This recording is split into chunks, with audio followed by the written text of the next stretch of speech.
co-chair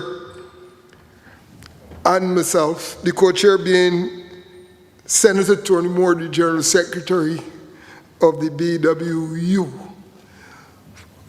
I am Edwin O'Neill, President of the Congress of Trade Unions and Staff Associations of Barbados.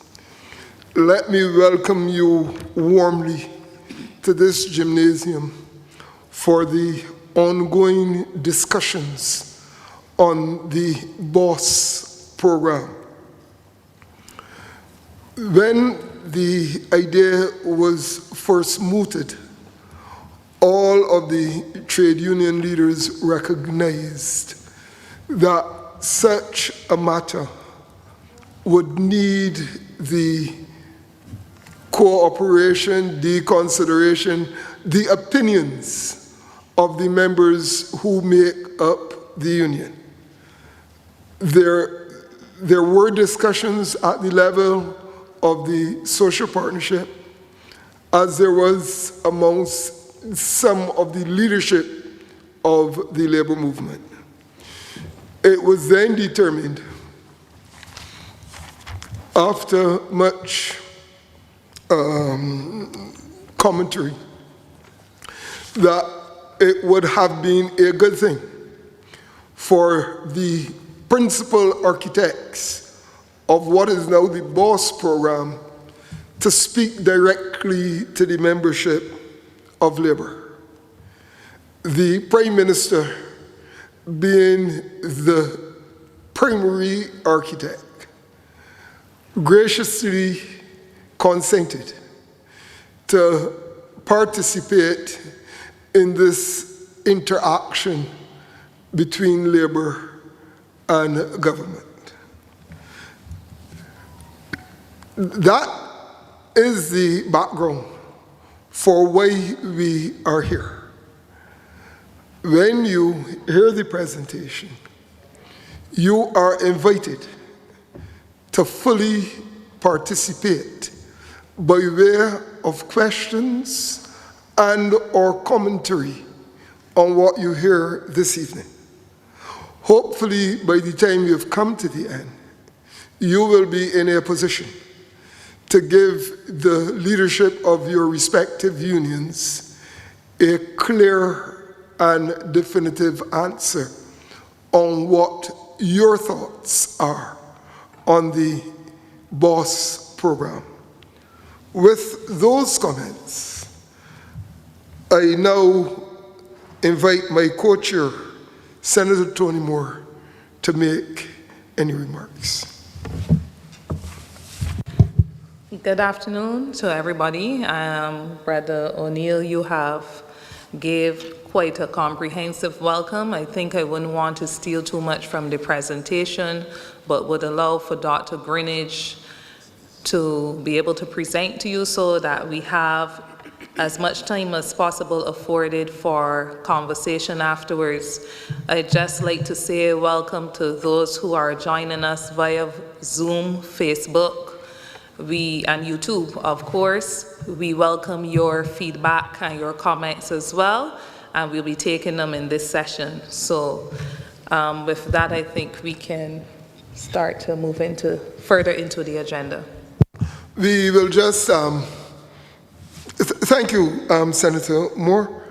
I just need to inform that we will be joined by a Zoom audience, and my welcome to you, the participants on the floor, is no less warm for those who will join us electronically. I'd also like to invite Ms. Constance, President of the BNA, to the head table as the leader of that significant group for whom this meeting was, who we saw as the main group in this meeting, the health workers. Madam Premier. I take it you're acknowledging the president of BAMP too, Dr. Da Silva, who is hiding behind his black mask in the back. But Thank you. I shouldn't say hiding. Who is behind a black mask? I'm going to do like the General Secretary and literally leave the time for you all to be able to ask questions as much as possible. But suffice it to say that we see this as an opportunity for a win-win for you as workers because you're getting your salary effectively, however which way you want to get it, and the value of it is not being tampered with. And Dr. Greenidge will go through all of the details of it very shortly. Secondly, it's a win-win for government because what we need is a fiscal space and not necessarily access to additional financing. Dr. Greenidge will explain that to you, and that is therefore why we are seeking to take what is recurring expenditure as salaries and reformulate it as capital expenditure for projects that will hire people and that will allow us to be able to ensure that as many of our brothers and sisters are working as possible, given the fact that we have over 41,000 unemployment benefit claims.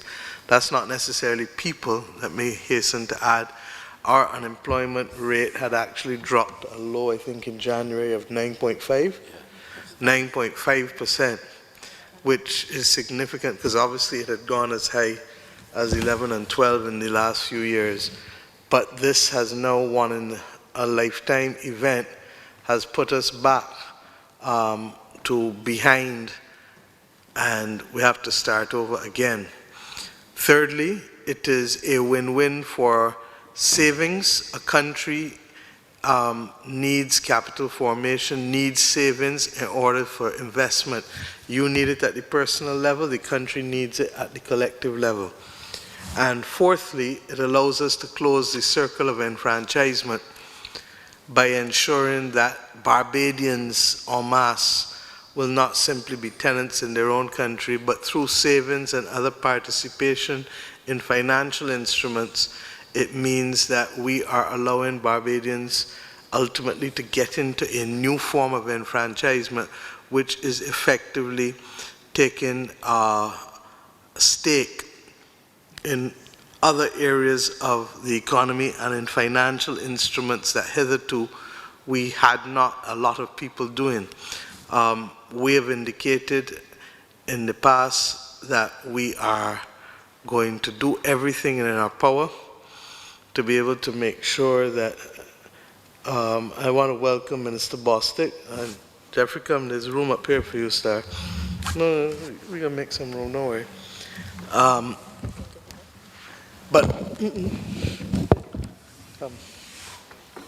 The bottom line is that we're going to do everything in our power to ensure that this is as seamless as possible and that we take it from there to be able to give you the comfort in the same way that the people who invested in savings bonds, we deliberately excluded them from any form of restructuring on the last occasion.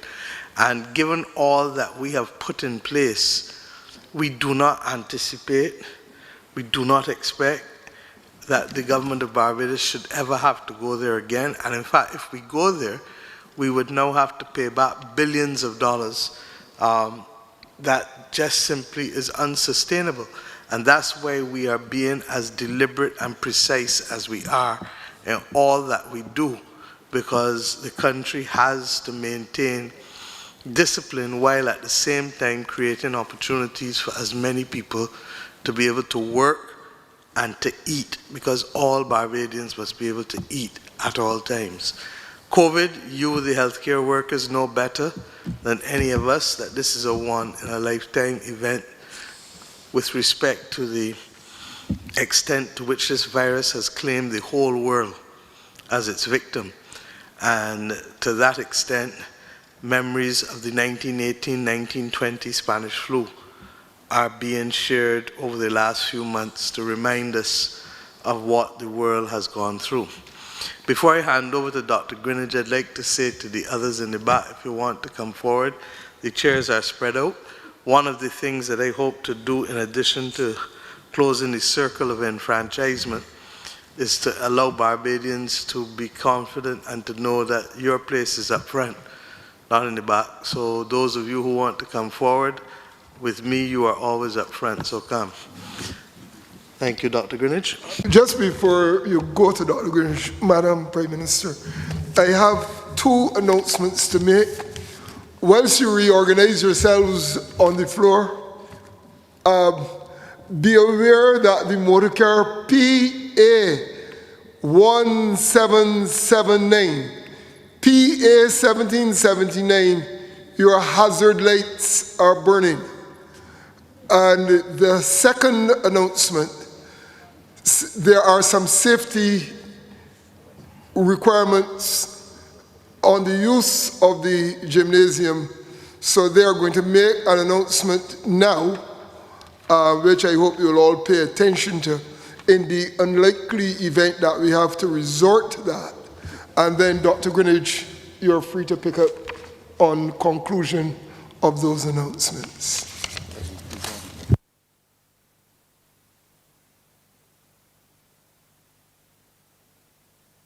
Nobody coming forward? Because it's a little difficult for us to see you and for you to see us. So I want it to be, I am a little sorry that we're on a platform, tell you the truth, 'cause I would like to be down there with you all, with the mics, etc., like that one down there.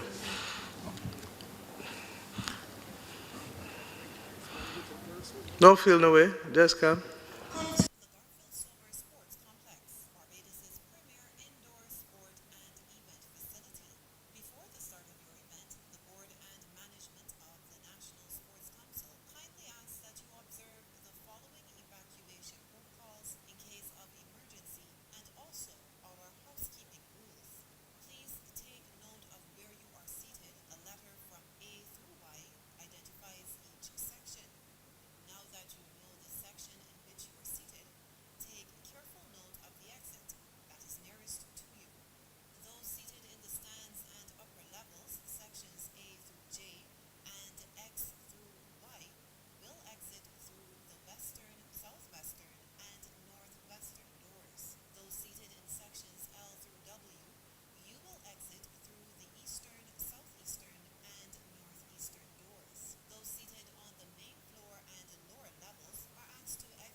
Okay, Doc.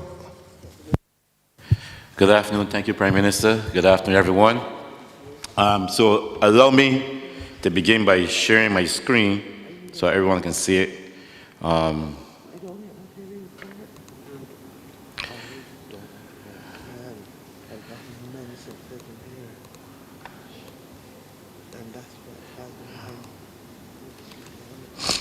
All right.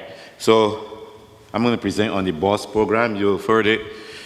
somewhere along, maybe in different forums. This is, I don't remember which number, but this presented many times before. And now, so let me get going. The Barbados Optional Savings Scheme, which is really overall a program to allow, on one hand, workers the option of saving, on the other hand, facilitate government having fiscal space to do necessary work, capital expenditure to soak up jobs. I will go through it in detail. Why, and the question is, why at this time? Why are we looking at such a program at this time? Now, before the onset of COVID, and the answer is really COVID, pandemic. Before the onset of COVID, Barbados was on track with its BERT program. Indeed, we were projecting revenues to continue to improve as the economy improved for this year, but along came COVID, and we are now expecting anywhere between $450 million loss to $500 million loss in revenues. Those revenues, of course, directly related to the tourism sector and other related auxiliary sectors.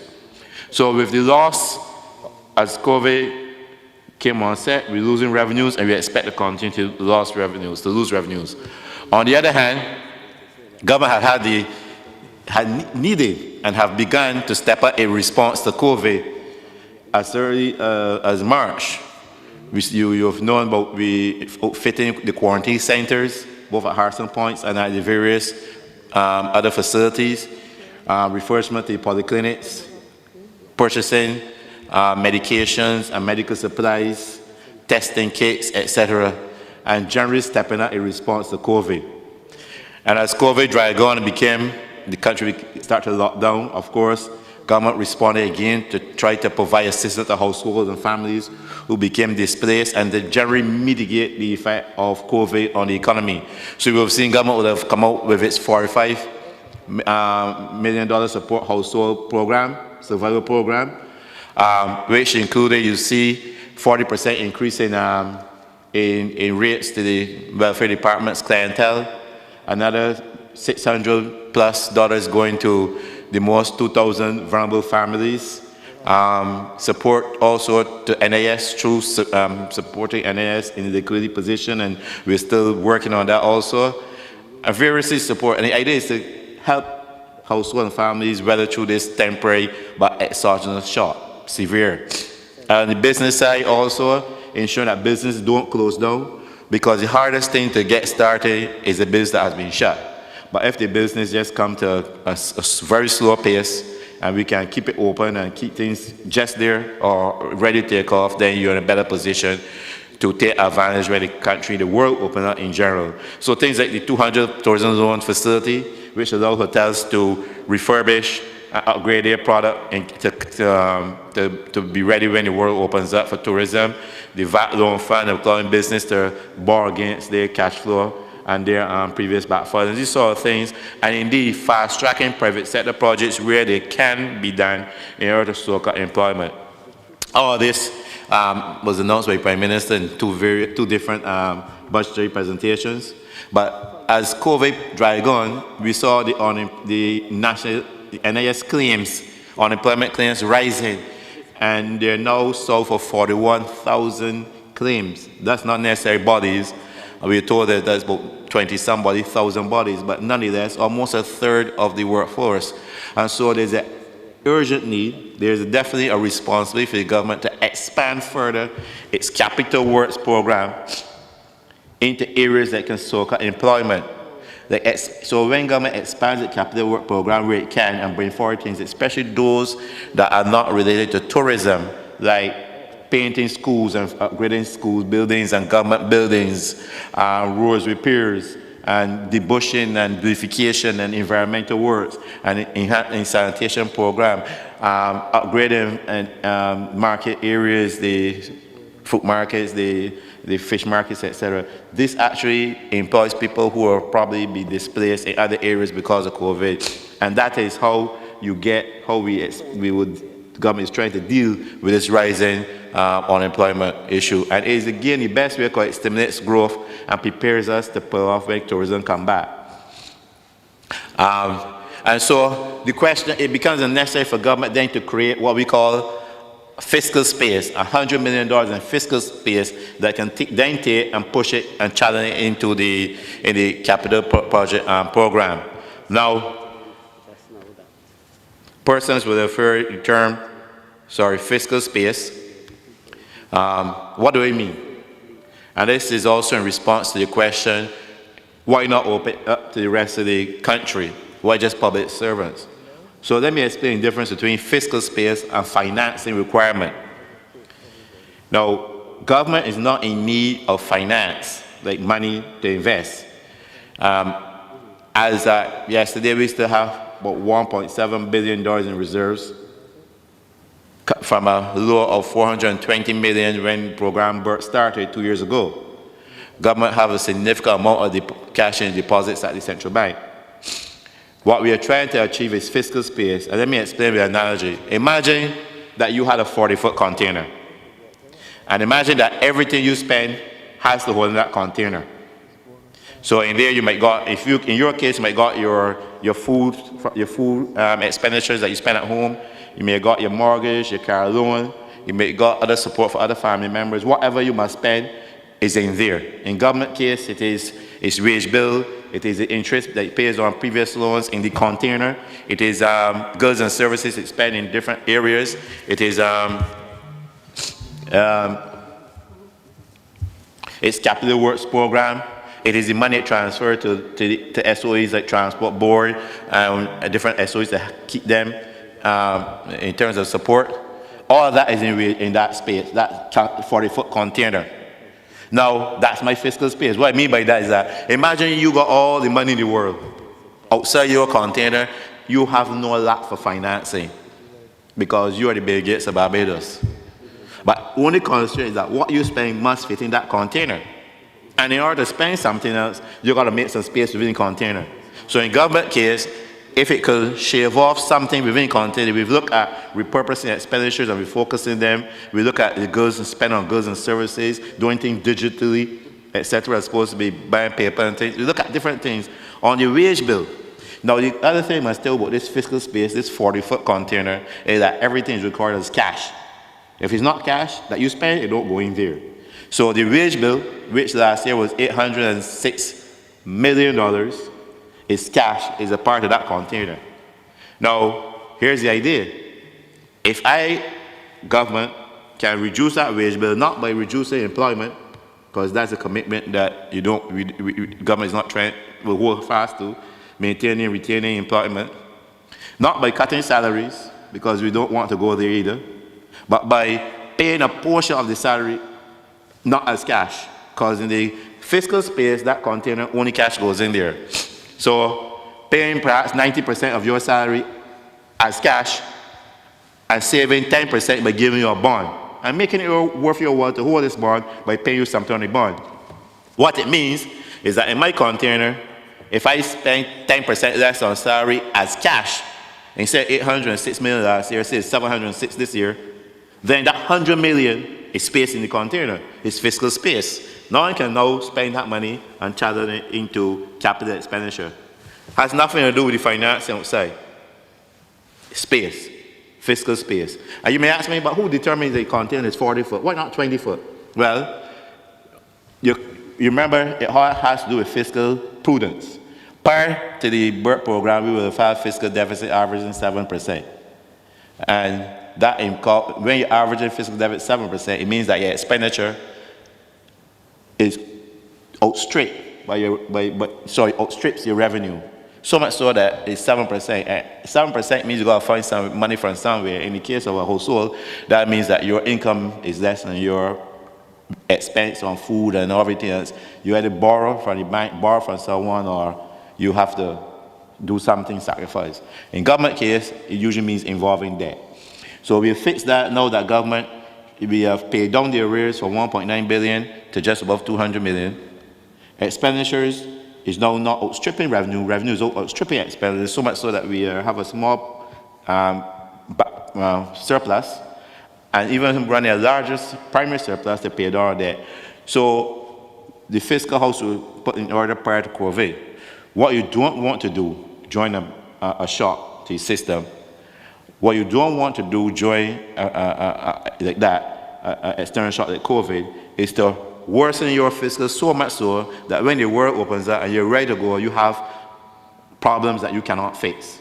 You have commitments on your fiscal that is hard to pull back. You're back to square one where you're from. So the loss of revenues and the fact that you still want to maintain fiscal discipline so that you can pull off as soon as the world opening means that this is the size of your fiscal space. This is your 40-foot container. And you want to be prudent and live within that. All right, so that explains what we mean by fiscal space. So by paying some of the salary as a bond, it frees up space for investment. And again, investment is what will get you soaking the unemployment, soaking the labor that is being persons displaced by COVID, impacting other tourism areas, and prepare you to go. And one more thing to say, and some persons know, but why is it also critical to shift? I'm not here to talk about economics, but shift from what we call current spending. Current spending is like a wage, goods and services, and that to capital. Because capital spending gives you, we would say, much more bang for your buck. In economics, we call it multiplying effect. If a government spend $100 million in capital, many more persons will be employed, and them themselves have other people depend on them. Private sector get involved, so you get this spin-off effect. More so than if you spend it on other above the current expenditure. So that's the idea program. So by default, the program aims to two objectives. And when we evaluate it, think of the objectives. It aims to create the fiscal space on one hand and maintain public sector employment on the other hand. And by default, then why not open to the rest of the country in terms of buying bonds from government? Because government expended, those persons paying them, they are not in my fiscal space.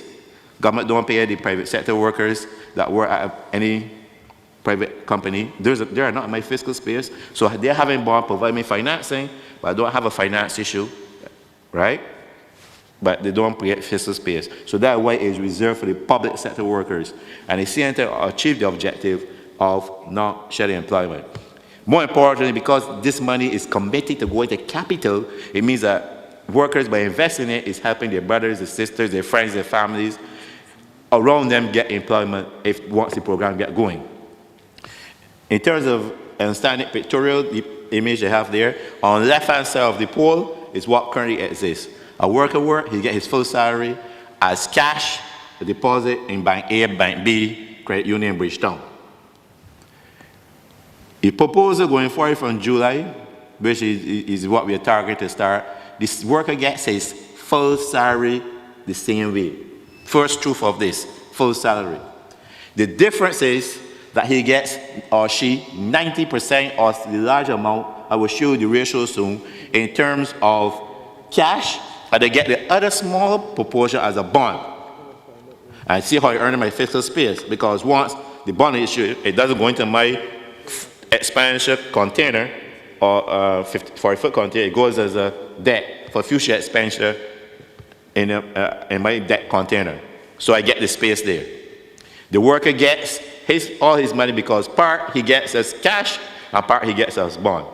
And therefore the only issue which we had to work, and we worked tirelessly with the unions and we think and make sure we had on board, was that if a worker wants all his money now because he can't afford to save, he gets it immediately too. So with that said, let's look at the ratio. Let's look at what the bond first, the bond component. Now, when the worker takes the bond, this is a 4-year bond. He holds it for 4 years, and each year it pays 5% on the money he puts down in that bond. So if he puts down $1,000 every year, he gets $50 on that bond for 4 years, so he earns $200. But more important, because you want to provide liquidity, so you want to see your income flowing in. This is making money for you. You know what people say, that your money work for you? This is working for you. You will get every 6 months your interest. So instead of waiting 4 years to get your $50, you get $25 every 6 months, $25 in the next 6 months, $25. By the end of 4 years, you get your interest back, your $200 that you could invest, do what you want. But at the same time, the bond then matures, and you get it back as cash in your bank your $1,000. Now, to make it even more attractive, usually any investment you invest in a bank account, in shares, in anything, financial instrument, the interest you earn on it is subject to the tax. We call that a withholding tax. Even before you get it, it takes out, so you don't have a choice. For this instrument, government has waived the withholding tax. So the interest that $200 you get is tax-free, yours to do whatever you want. In addition, the bond is fully tradable. Because you're putting a piece of your salary down in the bond every month, for 18 months, you can end up with 18 individual pieces of bond, so you could choose which one you want to sell. You might decide that one time you have 6 or 7 bonds, but the last one came in, sell that first, or because you want some liquidity. So you can choose. And on the other side, because it's such attractive, you already have persons, the credit unions have expressed support, the banks are interested, anyone that have some extra money who are not a public sector worker stands ready now to buy those bonds. So it's a ready market already creating, and French Bank plays a central role in making sure that these are easily convertible. The other thing to mention is that these bonds, just like the last debt restructuring, the saving bonds that individuals had were not restructured. These bonds are also protected from restructuring. So that any restructuring, some asteroid hit the earth and Barbados, we had to restructure, this will not be part of it. And why did they make an extreme case like that? Because I don't want anyone to think that I am saying that it's likely to be restructuring. The reason why a country restructures is when it fundamentally is so out of sync that it can't pay its debt because nobody believes it can. And let me digress here to give you some confidence why this will not happen anytime soon. And we can imagine. First of all, the last debt restructuring by Barbados Day, which is fresh in everyone's mind, we restructured about $12 billion in debt. And right into those new instruments, a contract in the restructuring that if we were to supposed to, one, miss an external debt payment, 2, miss 3 IMF reviews, or even 3, restructure, then all the savings that we will have made from that debt restructuring, which is about $1 billion a year, we will have to pay back immediately. So that is something that we cannot even fathom. But beyond that, as I say, the reason why country restructure is where their fundamentals are out of sync, that they can't support themselves and can't pay their bills. At the start of the BWU program, just to give you a digress here, one of the reasons why we had to restructure, is because we were facing what I call the 4 horsemen of the economic apocalypse, the horsemen of the Bible. And you heard me mention a few before, but let me go through them again. That is why we restructured. The first horseman of the apocalypse was the debt. Debt was strangling the economy and strangling the government and strangling everything you could think that can possibly be strangled. We had debt at 176% of GDP, the third highest indebted country in the world. 156 or something was central government, and 1.9 billion, another 19% or so was arrears. That is like having high blood pressure. It means that you can't really do much. For the layman, for the average person, what it literally meant is that out of every tax dollar government collected, it pays 67 cents in debt service.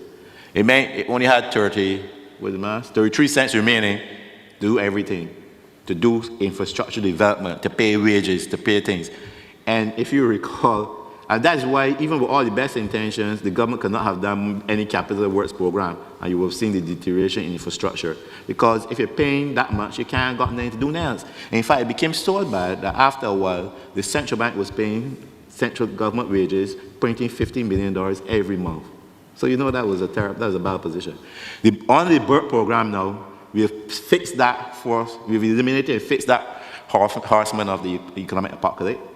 Debt now stands at the end of March at 118% of GDP. Through the debt restructuring, through paying down arrears, through proper fiscal management, that is where it stands. COVID, of course, threatens to push us back up. But imagine if it hit us when we were there, then crapos more your pipe, it dead. There's nothing to do about that, right? The second horseman of the apocalypse, economic apocalypse, is reserves.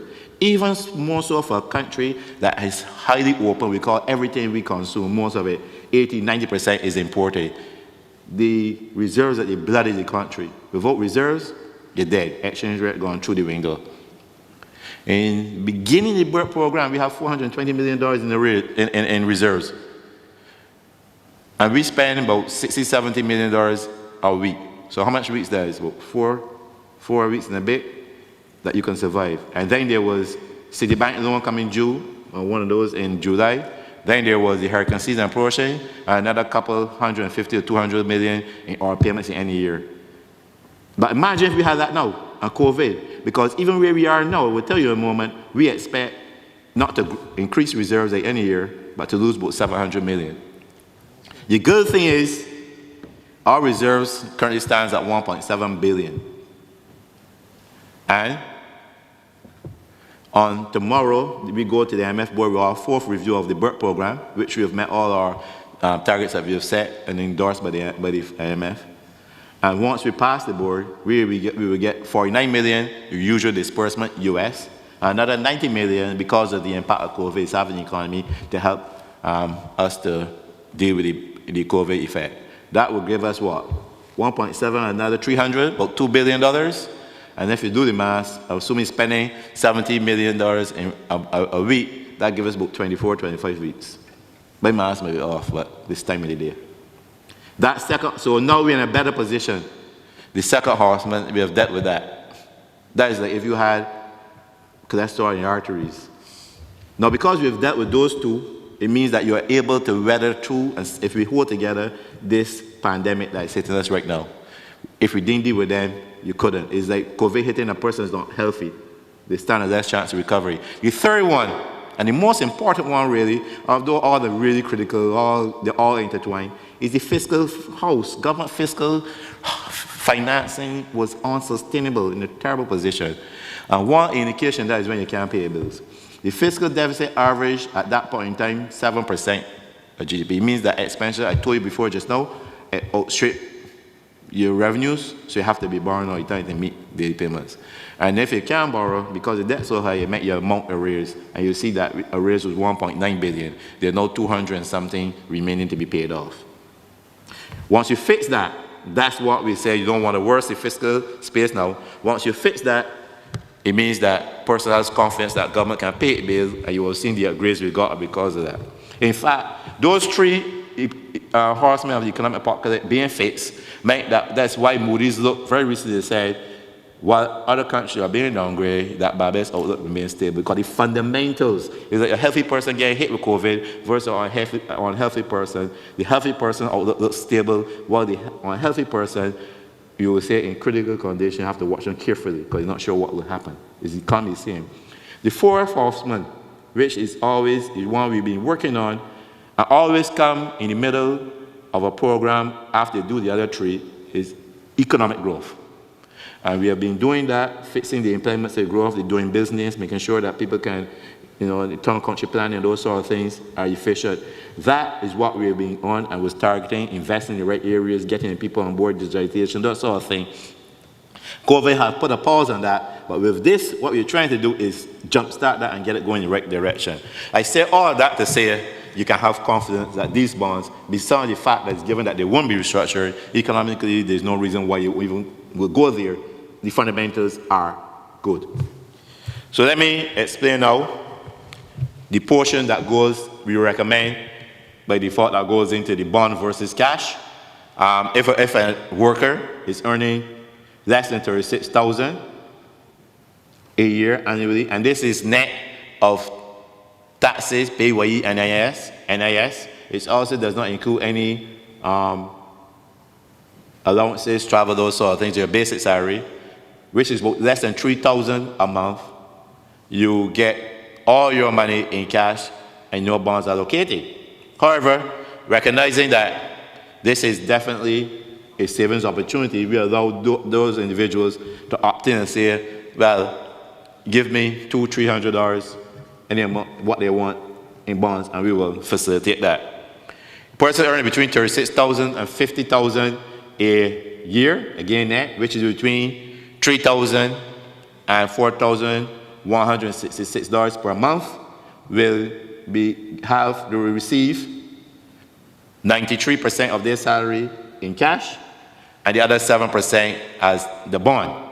Now, they can say, right now, I can't afford a full 7%, give me 5, give me 4, don't give me any, and we will accommodate that, fully optional.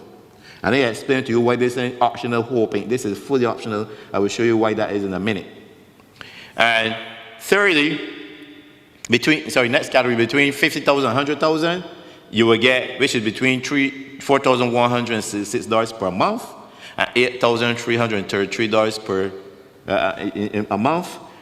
You will get 88% of your salary as cash and the other 12% in a bond. And then if you're earning more than 100,000, which is more than $8,333 a month, 83% as cash, you will get direct, and the other 17% as a bond. That will allow us to save the 96, goes 100 million in fiscal space and give it, channel that into capital. Now, why I say this is truly optional? Because the program is designed in such a way that irrespective of whether you opt in fully, opt in partially, opt out partially, we still get the fiscal space. You understand? In other words, there's no incentive or bias one way or other as far as government is concerned, because we still get it. And hold that thought, I will show you what I mean. Okay? In the next slide, as I give you an example. Let's look through an example here. Is it too fine? Is at this moment that I last time had to go to my Excel file, so let me go there one time and take you through this example. You probably could see it a little better now. Let's assume a person is working this is using Z scale as an example.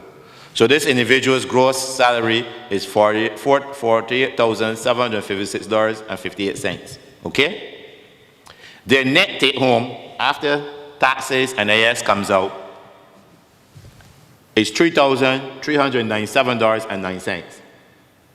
In February, March, April, May, even this year in June, this is what you would normally, this person, individual, called Mary Jane, will get her bank account in the bank in Broad Street or the credit union, wherever she receives her check from government. That is net, not net of any like mortgage or anything, but net of taxes and PAYE. What we are proposing is that from July, Mary Jane will get the same amount. Same amount. The difference is that because Mary Jane is in the bracket between $3,000 and $4,166 per month, Mary Jane will get 93% of her salary in cash in the bank account in Broad Street, where she bank, or the credit union, or wherever. The same 93%. However,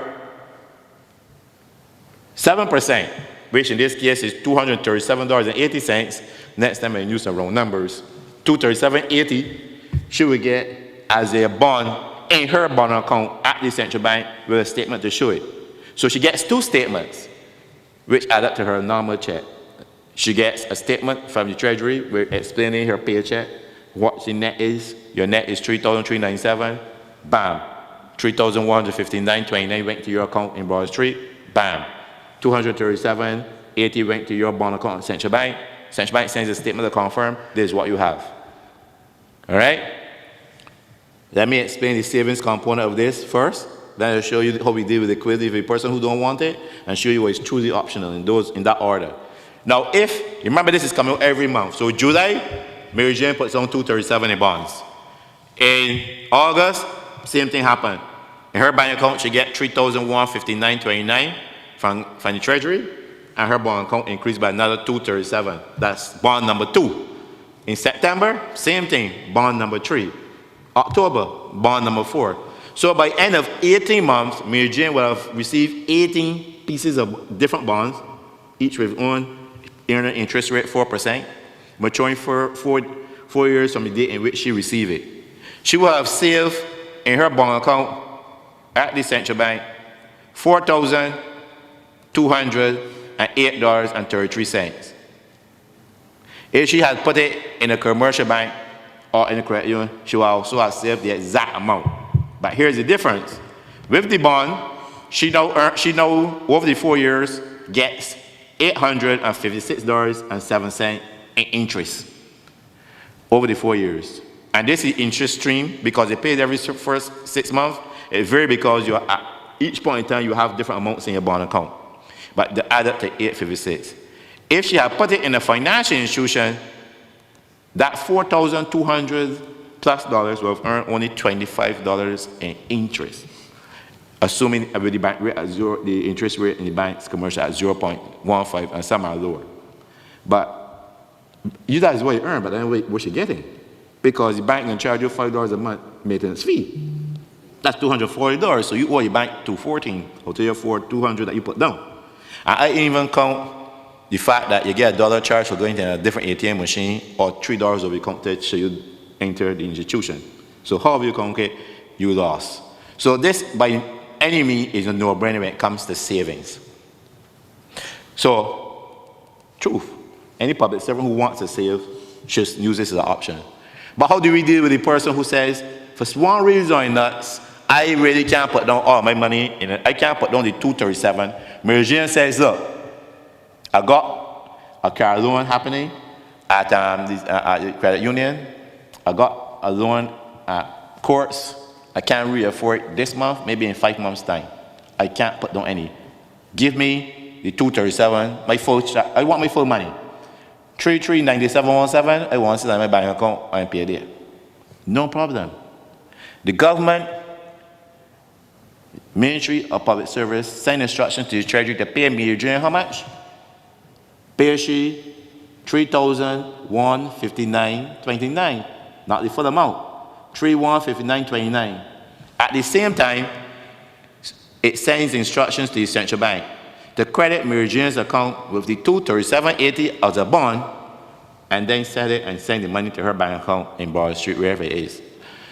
So Meridian on the payday goes to look in her account. She sees her full salary, $3,397.09, but she sees two different sources. She sees the 97%, $3,059.29 coming from the Treasury, and she sees the $237.80 coming from central bank. But even better, central bank is not taking and looking for somebody immediately. Central bank buys the bond immediately when the instructions come from the Ministry of Public Service, and then turn around and sell it. So when they buy it immediately, there's no delay. It goes straight to Mary Jane account, and there's no delay in her having her money when she reaches there. So Mary Jane, what has Mary Jane done? She has exercised her option not to have any bonds. And her wish has been satisfied. But what happens behind the scene? Why tell you through options? Because government still achieves its objective of fiscal space. Mary Jane has afforded government the $237.80 in fiscal space. How? Because when Mary Jane says she wants all her money, government still only issued the 97%, the $3,159.29.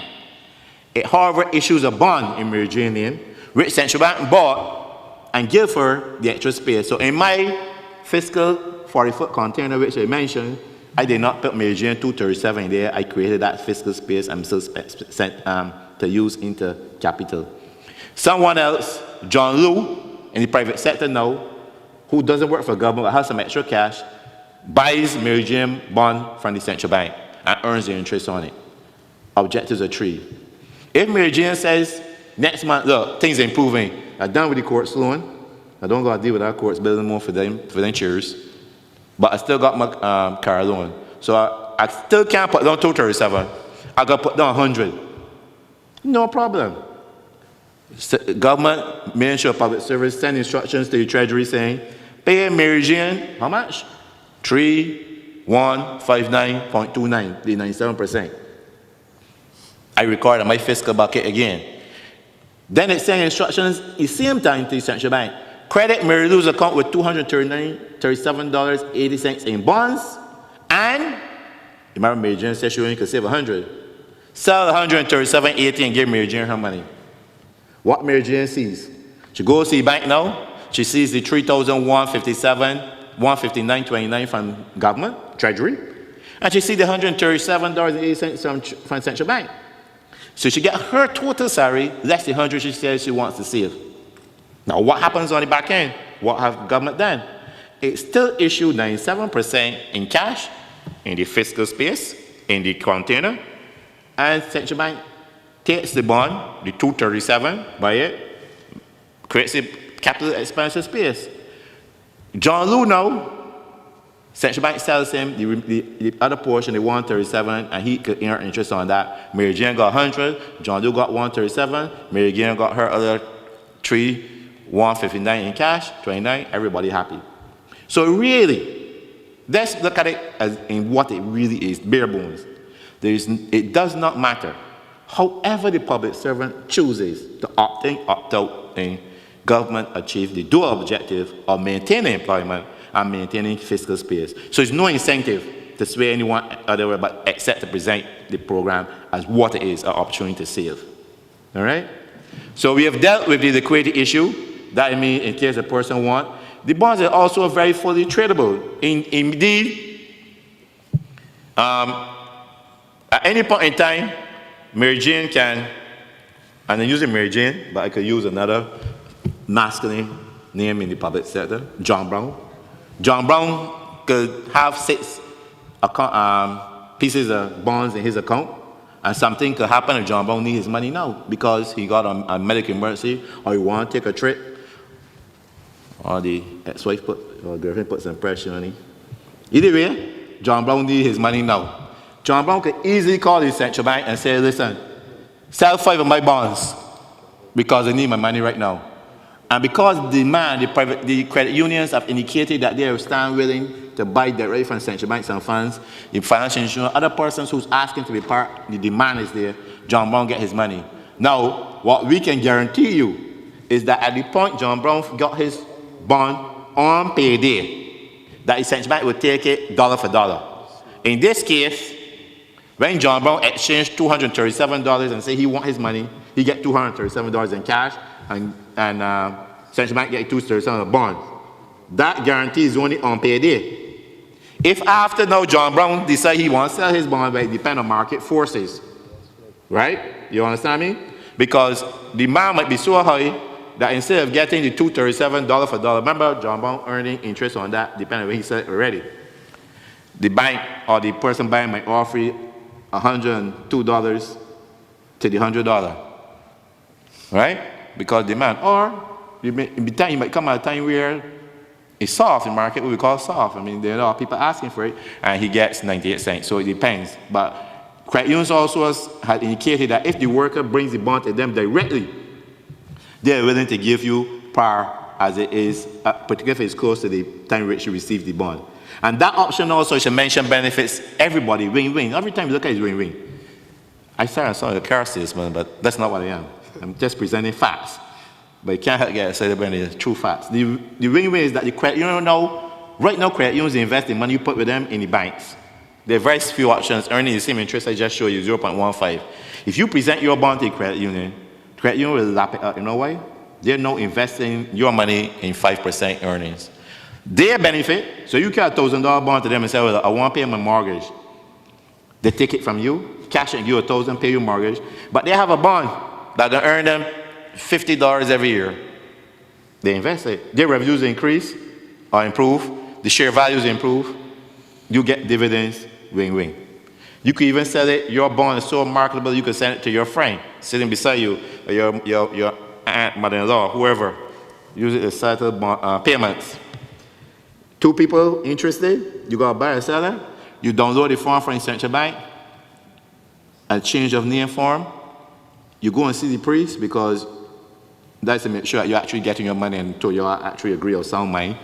Or some notary public, you have the form notarized, you upload to the central bank website, voila, change and the money. So it is truly flexible in terms of dealing with the liquidity. The other advantage for those who may be more interested of this is not only it creates a secondary bond market that we've been trying to create in Barbados for many years, where now average citizens and everyone can now start to think about investing and how to make money, making your money work for you. You hear about that. We make our money work for you by putting it in the bank. Unfortunately, money working so hard in the bank, it's losing weight.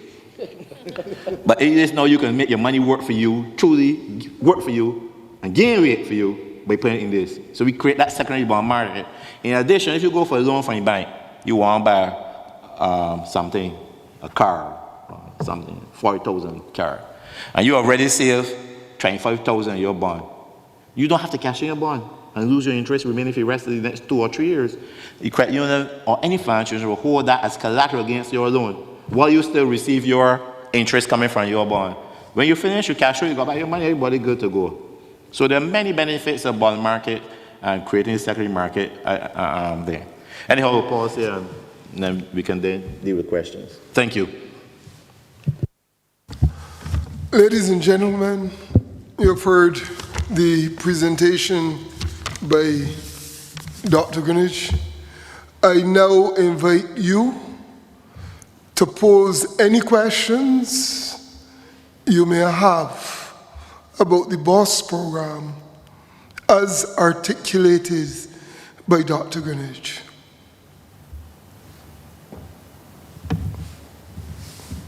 Do we have a Zoom following? Yes, ma'am. Madam, you had a question? Oh, come right here. Use the mic. And persons may want, come to any one of the mics. Persons may want to identify themselves and their unit. You don't have to, but it would be nice.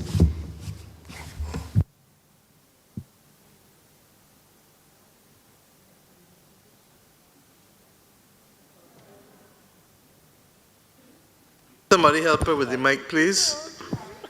Somebody's coming there. No worry. The cameraman coming. The cameraman coming.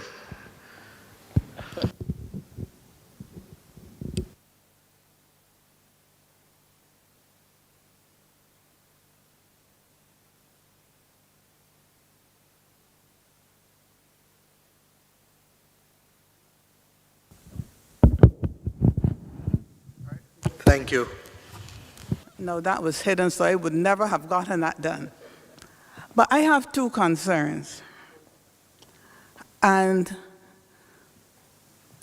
so I want to make two statements, then followed by a question. Permit me to do this. And my two concerns, the Honorable PM, one of the, I think her mantra is, she always says, we are in this together.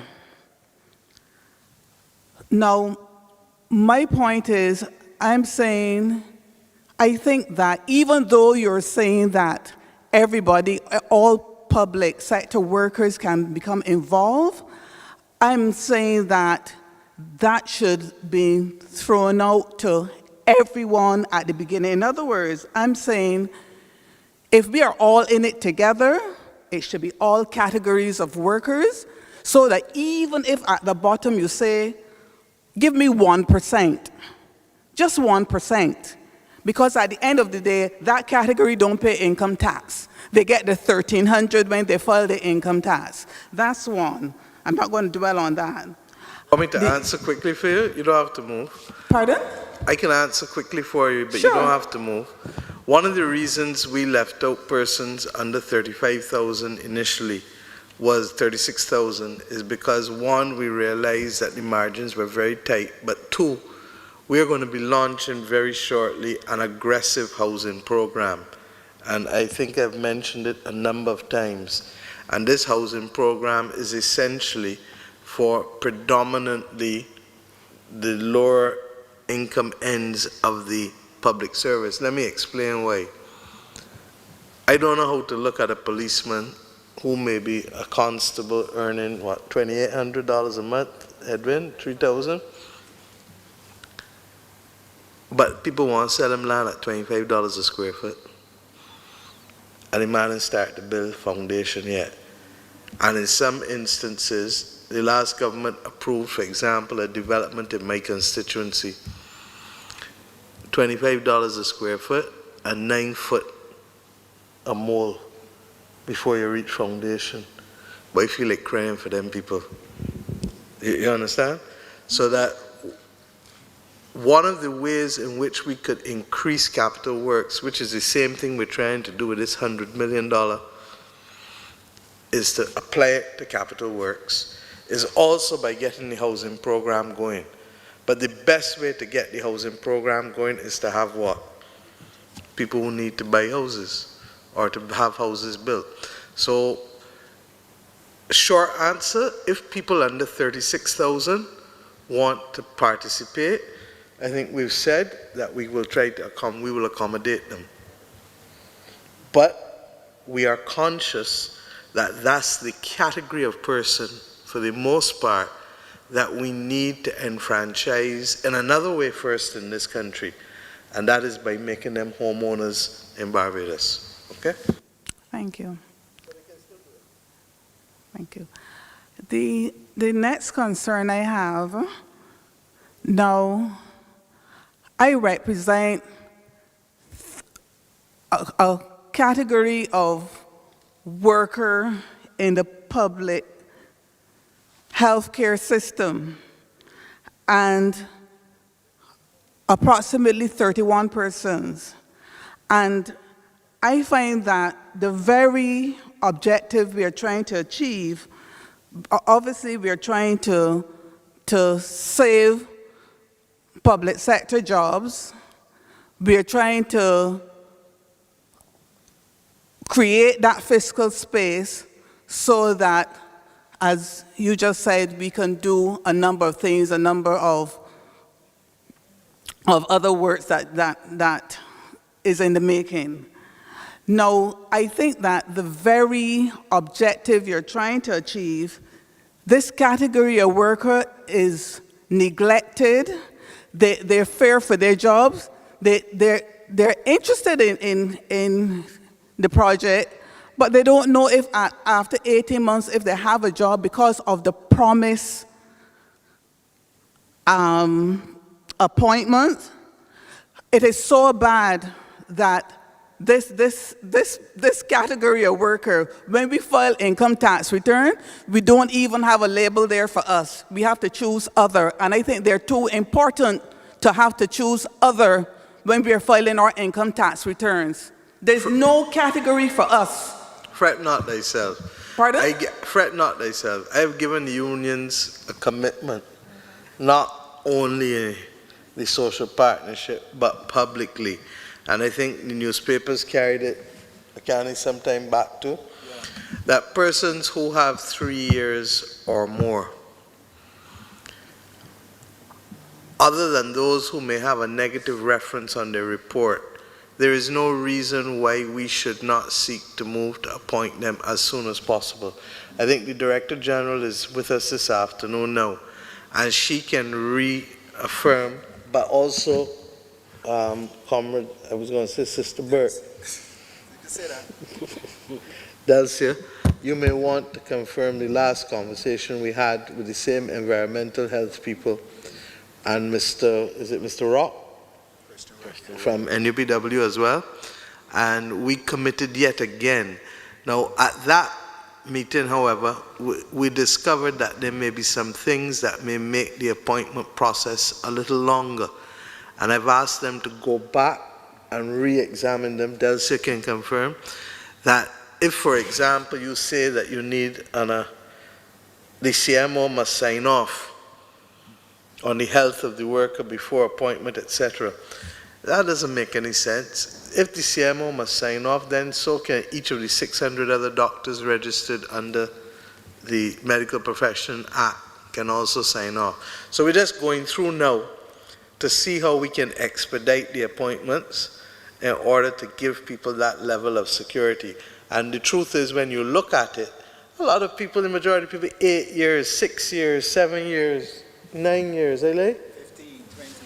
Some even longer, 10 and 12, 15. So this is we're only one government, but we're going to work as fast as possible and as hard as possible to do that. The customs officers already know, and each of the unions on this table knows that already. There were clerical officers in there for 15 and 20 years. We've created a new post called Customs Officer 4, which now has taken all 170-something, and we were able to do that en masse, which is how I'm trying to approach a lot of the other appointments. But I also say to you that I'm not afraid to appoint, Because there are some people who believe, well, if you appoint, then you can't trouble a person. But don't trouble nobody unnecessarily or arbitrarily, because that's not our way. But by the same token, if you're appointed, do your job. And once you do your job, then there are no issues. Because people, once they're accountable, we're cool. Okay? And, The other one that you mentioned I didn't know about, and I'll ask about that, which is in the filing of the income tax and what constitutes other. But we are also having no end of problems and have been, as you know, we inherited it, a new income tax system, what they call it, TAMIS, that has caused no end of problems over the last 2-3 years. And the government is still working with the developers. Obviously, we inherited the contract. I've said to them, let us try and get it worked out. But by the same token, if something ain't working, what are you going to do? Okay. yeah, Thank but in you. all fairness, I think because that category of worker is disrespected, whenever we send correspondence, it's not acknowledged. You don't get, the common courtesy of saying your correspondence is acknowledged. The professional organization which represent us cannot get a meeting with neither the PS nor the minister for over 2 years. And I mean, this is not good enough. Which group is this? No, but if I don't know, look, Jeffrey, get up there and talk to the lady for me, because I want to show her that far from disrespect. You know what my middle name is? Amor. You know what Amor means? Love. Trust me, we ain't disrespecting you.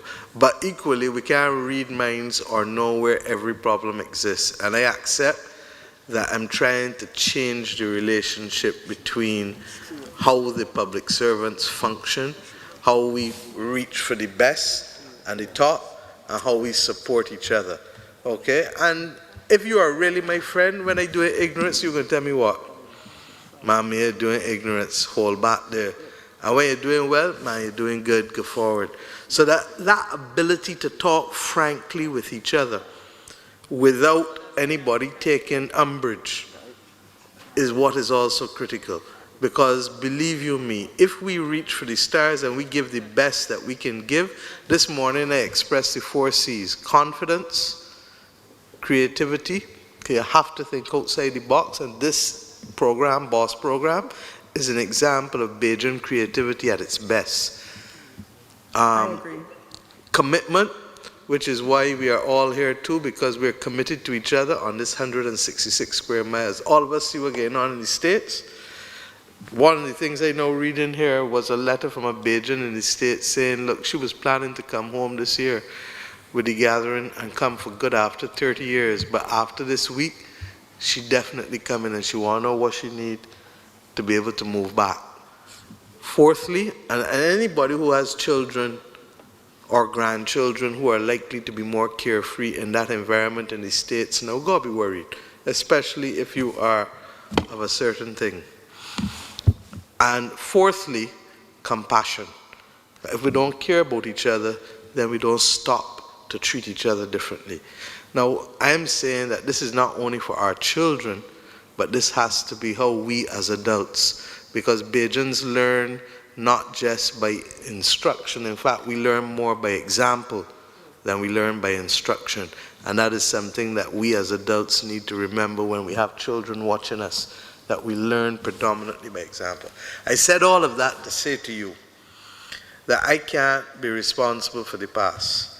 I don't have eyes in the back of my head. I equally can't be responsible for every single act in the government of Barbados, and I learned that as Attorney General, because as Brother O'Neill would tell you, that there is always somebody who might go off and do something on their own. What I am responsible for is what I do when I find out what is done. And therefore, if there continues to be a lack of respect, then I will deal with it. But that is not either the value system or the relationship that we want to have. Because why? I need you to do your best possible job. I can't get you to do your best possible job if you feel that somebody disrespecting you, true? And vice versa, okay? Now I want to pose my boss question.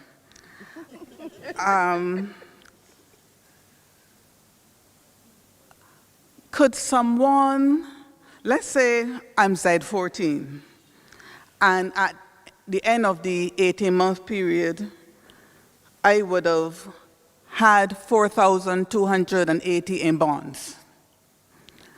Could someone say, okay, I don't really want to go through this. I have a little 4,000 there stashed. I want to pay up front. Could I get my interest and draw it in 18 months? It'd be there. I pay up front without you taking the bonds monthly. I pay it because I know that government really needs, they need that input. And I decide, look, I'm going to pay this 4,000 up front. Could I get my interest in 18 months instead of waiting 4 years? Two things. For the amount paid in bonds to help on the fiscal, it has to come out of your salary. So you cannot pay. It has to come out of your salary for the benefit. Because remember, in my fiscal container space, only what is in your salary is recorded there. So if you bring it, it doesn't help. The other thing that Tell her about the possibility later in the year about the pandemic solidarity bonds, which is a different one, not restricted to public servants only. So the Prime Minister indicated there will be another opportunity, we call it pandemic bond, designed in order to not directly for public servants, that you could also put some of that money into to help us fund NAS, etc. And even within this one, you can also indicate your interest at the central bank that you want extra, right? But the only thing, just to correct, even if you have paid all your money in one period, it is a 4-year bond, and the interest is earned over 4 years. You cannot condense it into a small period, right? Okay. I thank you. But the newer one that may come later may be a different type of bond. May not need for a strip bond like that, because some bonds can be bullet, some can have interest paid differently, some can be a single bond. We could have done one bond instead of 18 separate bonds for each month. So it's like a canvas, and we can paint it how we want, but we do know that we are likely, between our savings as government as well as your savings or whoever chooses to buy, we're going to need to do something later in the year to be able to buttress the national insurance scheme. Okay? Thank you. Any other queries? My Zoom, I recognize you. Oh, sorry, just hold on, Zoom. Eric, you can come. Yes, good evening to the panel.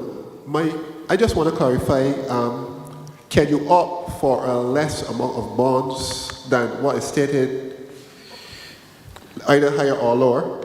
Is that my understanding? Is that so? Higher or lower amount than the stated? Right. And can, after you change your bond, after you take your bonds, can you change the percentage that you want to take after you have started? Every month, you can indicate a different percentage depending on your circumstance. So it can be changed month by month? Yes. Okay, thanks. I just want that Let me clarification. also add, for the absolute clarity, if, for example, there is an oversubscription, everybody want 20 or 30%, then at some point you would have to cap. Because we may decide to go above the 100 million, but we may not be able to go to 150. I'm clear? Because at the end of the day, when we borrow, we have to do what? Pay back. Pay back. Okay. So we need, in the debt management unit, to be able to make sure that it's smooth enough rather than being lumpy to cause difficulties in the future, which is what you and I would do with our own personal circumstances. Well, now you're on the bonds. Can people like pensioners buy into it? Because they might have disposable income as well. We've been asked that, and once again, it depends on, in terms of upfront, it depends on what gap we have with the target that we're working towards. But without prejudice to that, if you had pensioners also who wanted to buy your bond, for example, they're free to do that. But we are aware that there may be, and that's why I said I'm waiting for the debt management unit and the Ministry of Finance and Central Bank for us to have a meeting later this week, and we will decide if we can accommodate pensioners there, or if pensioners will wait for the other one later in the year with the NIS. But we may be able to do some. And I suspect, quite frankly, One union, for example, has already said yesterday that they met and polled their membership, and 92% of their members want to go with the bond. It will vary from association to association to association. So suppose we come back and we find, look, there may be people, $20 million that may be available in bonds. We may then be able to find room for pensioners and others in there. So it's possible, and obviously for the people under $36,000 a year, it's possible, but ultimately there may have to be an upper cap if there's an oversubscription for it, and quite frankly, there seems to be a lot of interest. Yeah, okay, thanks. Thank you. Just hold on the Zoom, my friend. There's a lady in the blue in stand A. You have a question? Yes, please. Good afternoon. So I have two questions. I'm from the Barbados Drug Service, a pharmacist in the public sector, and I don't know if y'all know a lot about the Barbados Drug Service, but we have a lot of unappointed officers and a lot of acting officers. The Prime Minister would have spoken to part of the question in terms of speaking to the appointments and so on, but my question would really be, for example, this month we had issues where a lot of our staff, they would have received diminished salaries because the paperwork or whatever would not have been processed in PRC, and a lot of them would have reverted to the salaries that they would have. In a case like that, my question would be, if it is that, for example, I fall into the 12% category, but at my old salary I was at the 7% category, what, for that particular month or the month after or whatever, what would be the bond purchased for that particular time? Because if I'm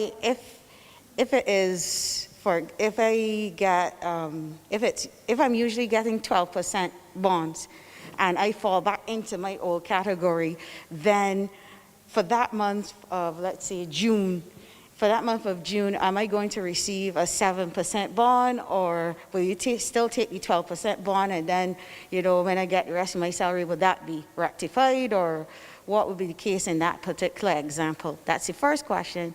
And the second question is, are we going to be issued access login so that we could see what's going on with the bonds from the central bank and those things?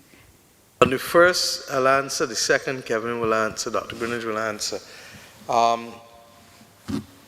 Because of the fact that you may change from month to month, you have the ability to give those instructions all up front, or you can change as you like.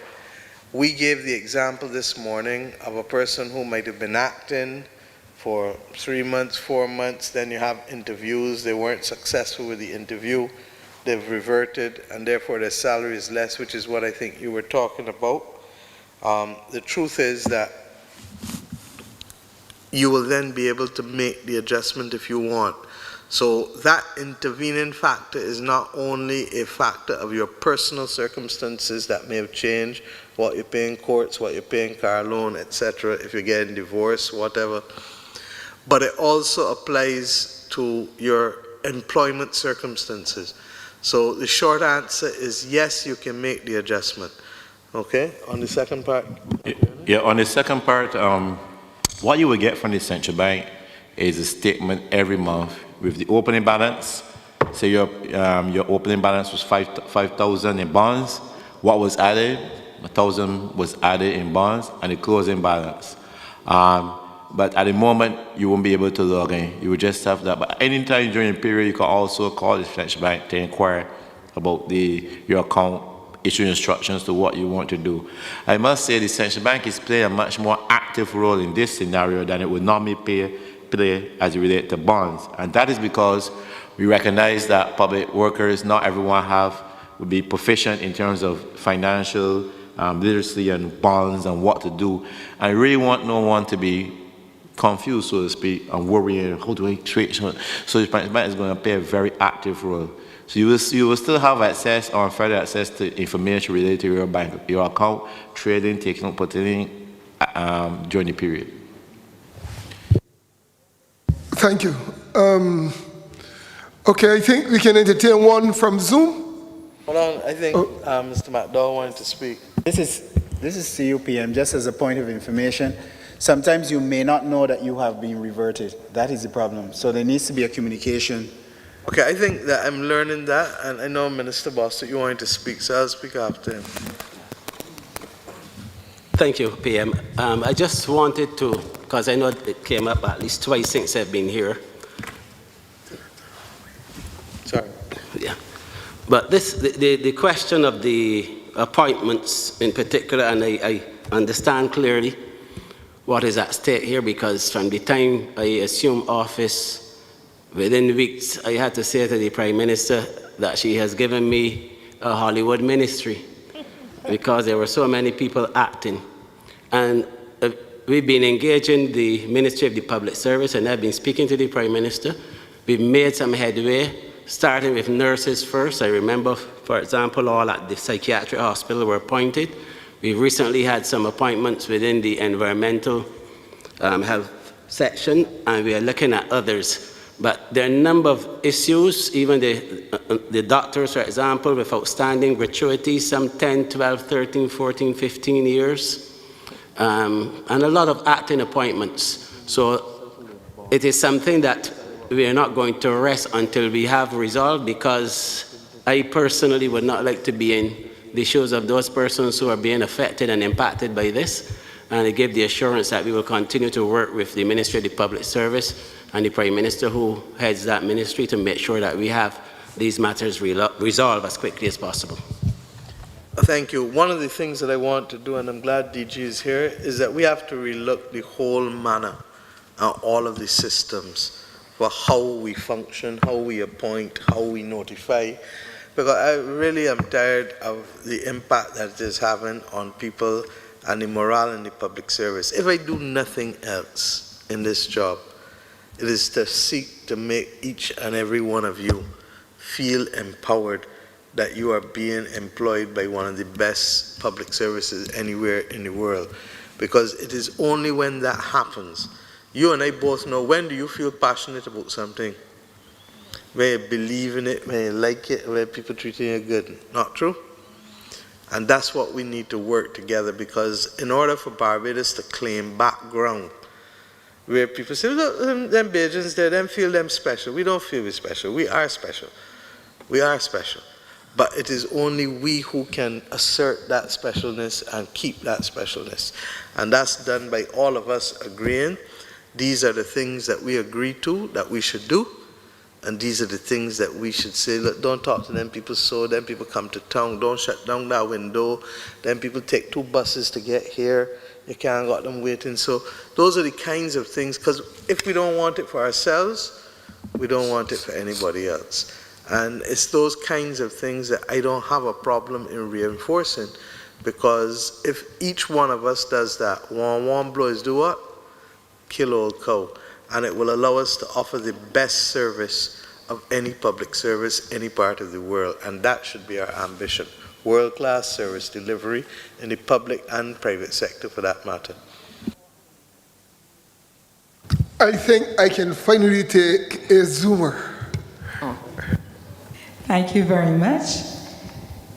We have a question from a Foreign Service officer who wants to know that for those of us who work abroad, how will this work? And how will we cash in our bonds if we are not physically in Barbados? All right, so on the first part, Foreign Service officers are also recorded in our fiscal space, the expenditure to them. So they will get the same instructions coming to them and treat it exactly as any other public servant. Indicating, meaning they will indicate at the beginning period, in July, sometime before the 10th, their preference for all in cash, part bond, part cash, whatever, and that instructions will follow and be honored the same way. The second thing is that as opposed to in the past where you used to go and you buy a bond and the central bank give you a certificate of paper, and true, if I actually have one, I don't even know where to find it. It's all electronic now. So your bonds, you have an electronic account. Just so you could be in Washington and have an account in a bank or credit union in Broad Street, and you can conduct business remotely, it's the same thing. You have a bank account, a bond account at the central bank. You receive your statements electronically. You can issue instructions to the broker or the central bank directly, sell, buy, do whatever. Instructions where to deposit your money. So it's a seamless. There's no difference than if you were physically here as opposed to physically here. In fact, over there, in fact, persons here, we don't expect persons to be gathering at the central bank to do business. Everything should be done remotely by online. Worse, you may even have to call an officer, ask him something more detailed, but everything should be clearly there, instructions, etc. And if I may just follow up with a question that is related, seeing that we are looking to digitize the public service, what format will these bonds take?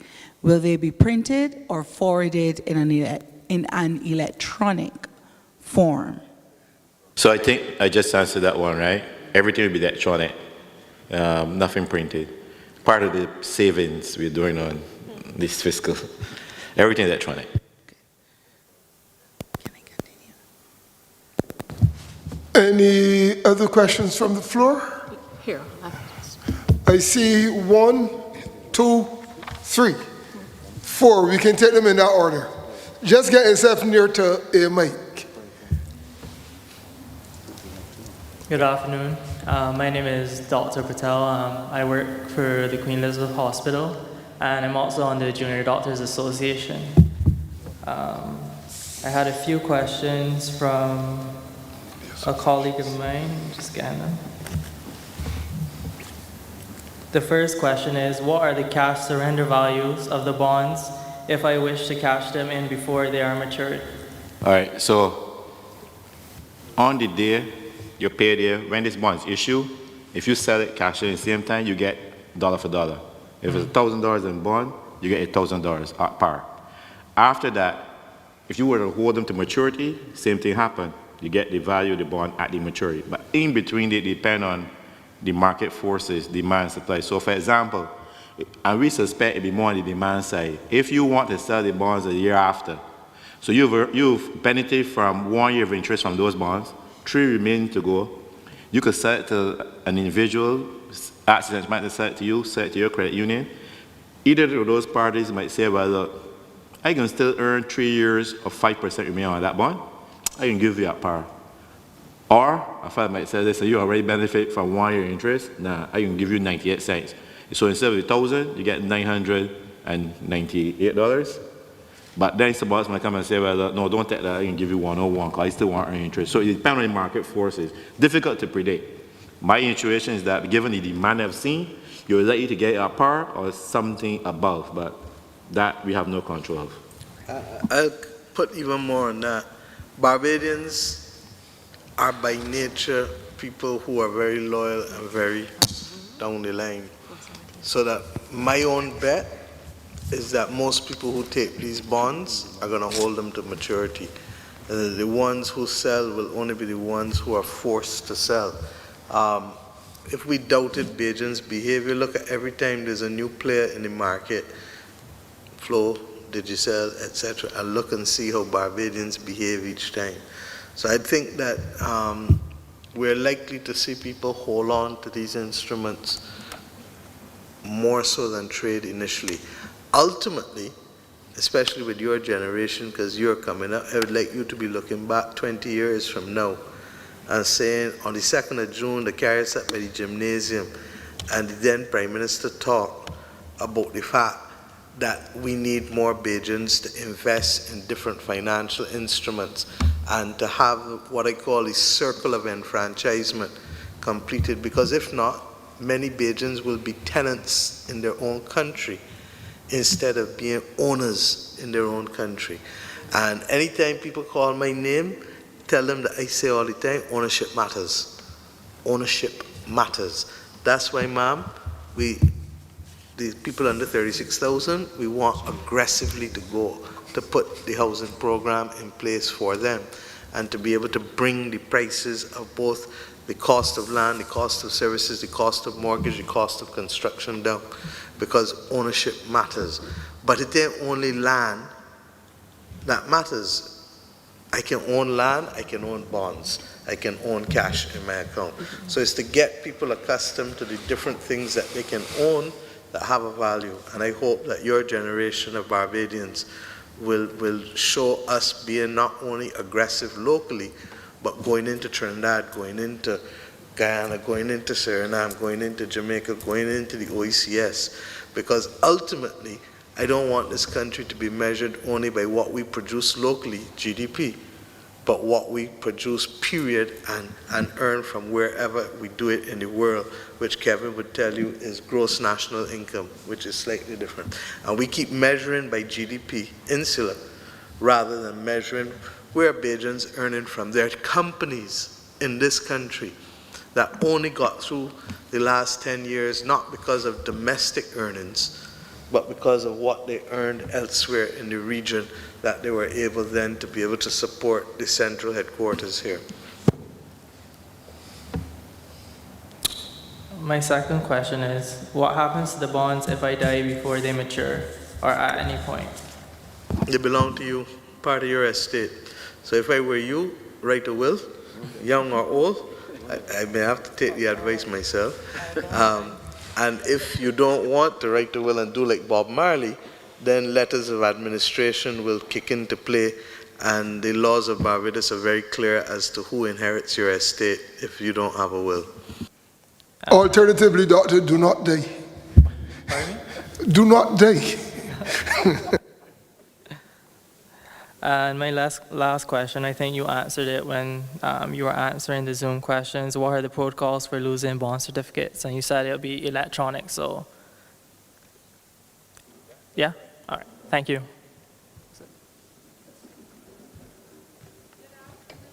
Just hold on, there's a lady here. As I said, is second, third, and fourth. Come up to the mic there when you're ready. She got my kid. She has one in her. Okay. Good afternoon. I just wanted to commend the efforts being made to save jobs and stimulate the economy, given the current climate. I am glad that persons who may not be able to afford to keep the full percentage of the bond, that they have the option to at least convert a part of that bond into cash. And I hope that those persons who have no choice but to do so will not be penalized in some form or fashion. That being said, I have 3 questions. And my first question, I'm using the scenario given by Mr. Greenidge with Mary Jane. If Mary Jane does an analysis of her finances and finds that she cannot afford the 7% bond, which is, let's say, $235, but she can afford $150, Mary Jane knows that this will be a case for the next 18 months or so, unless she gets like a windfall of money from somewhere. So in a case like this, will she have to contact the Ministry of Public Service each month so that she can give them the instructions that to convert that part of her bond, or does she have to do that on a monthly basis? No, once she gives the first instruction, or that she have to change it, that Mary Jane is covered. Okay. How much? Yeah. Okay. Thank you. My second question is, suppose there are no willing buyers to purchase Mary Jane's bond or the portion of her bond. Would this affect her getting that portion in cash at the end of the month?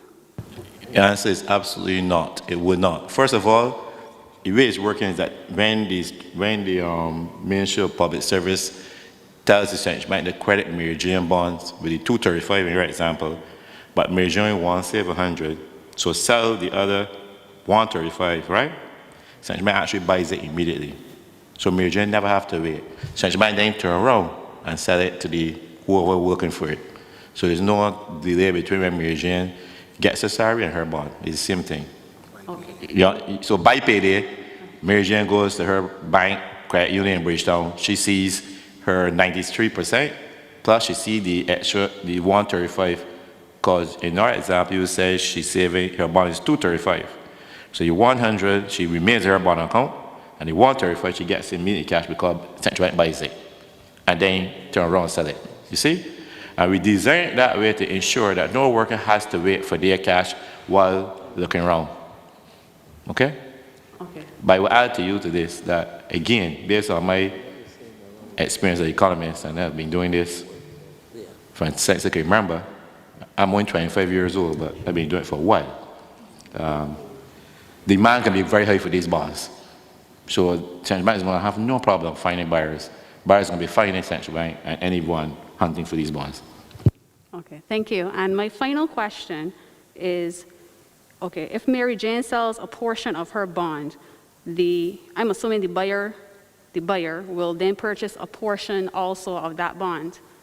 So I just want to find out how does that work at the end of the 4-year period? So when Mary Jane says in your example, she only wanted to keep $100 in bond, sell the 135, then John Lou, Mr. Private Sector, who's working at AB Construction, has to make a change. John Lou bought the bond for the 135, right? John Lou now has a bond for 135. Mary Jane sold it immediately in her salary, so he has 4 years before this bond mature. John Lou now earns 5% on 135. Every 6 months he get, so 5% on 135 is what? That's about $7 and something cents. He gets that annually for 4 years, and then in the 4th year, he gets back the 135 in his bank account in Broad Street. So all Mary Jane did is to pass on the savings to John Lou, right? Okay, thank you. Yes, ma'am. And after her then is the nurse at the rear of the building. Okay, good afternoon to everyone. Good afternoon to the committee. And I would like to direct my question to the Honorable Prime Minister Motley, please. Okay, I'm here. I work at the Caves of Barbados. What I want to know, I've always been told that we were a private company. Can you come closer to the mic, sir? I'm not really hearing you. You're not hearing? I'm hearing better now. Okay, and I said good afternoon to the committee, and I want to direct my question to the Honorable Prime Minister Motley. Yeah, right now I'm laid off. I work at the Cave of Barbados. We've always been told that the caves is partly wholly owned by the government of Barbados. So I want to know, we were only supposed to be laid off for a couple of months. I want to know at the end of that time when I am reapplied again, how do the Cave of Barbados, how do we stand in relation to the boss? Okay, we're going to come back to you on that. And it's not just you, so don't feel no way. It's going to also be the Bridgetown Port and Grantley Adams Authority. Because typically our commitment to the caves now is really more in terms of the debt. So, and I mentioned the port and I mentioned the airport because neither of the two of those entities get a subvention from us. But we've had people from the port and the airport say, look, we would like to participate, and therefore we may have to find a way of allowing those of you who want to buy bonds from those public servants who are not taken, along with the credit unions, to structure it out and say, look, for every X amount, give access to the workers at the airport, the seaport, or the cave an opportunity, because even though they're not receiving money as a result, or even CBC for that matter, even though they're not receiving money as part of a government subvention, they're still public sector workers in terms of SOEs. And in the caves case, you are now transitioning out of that. So I'm hearing you, just as we heard the unions last week. We're going to go back and see how best we can create space for you.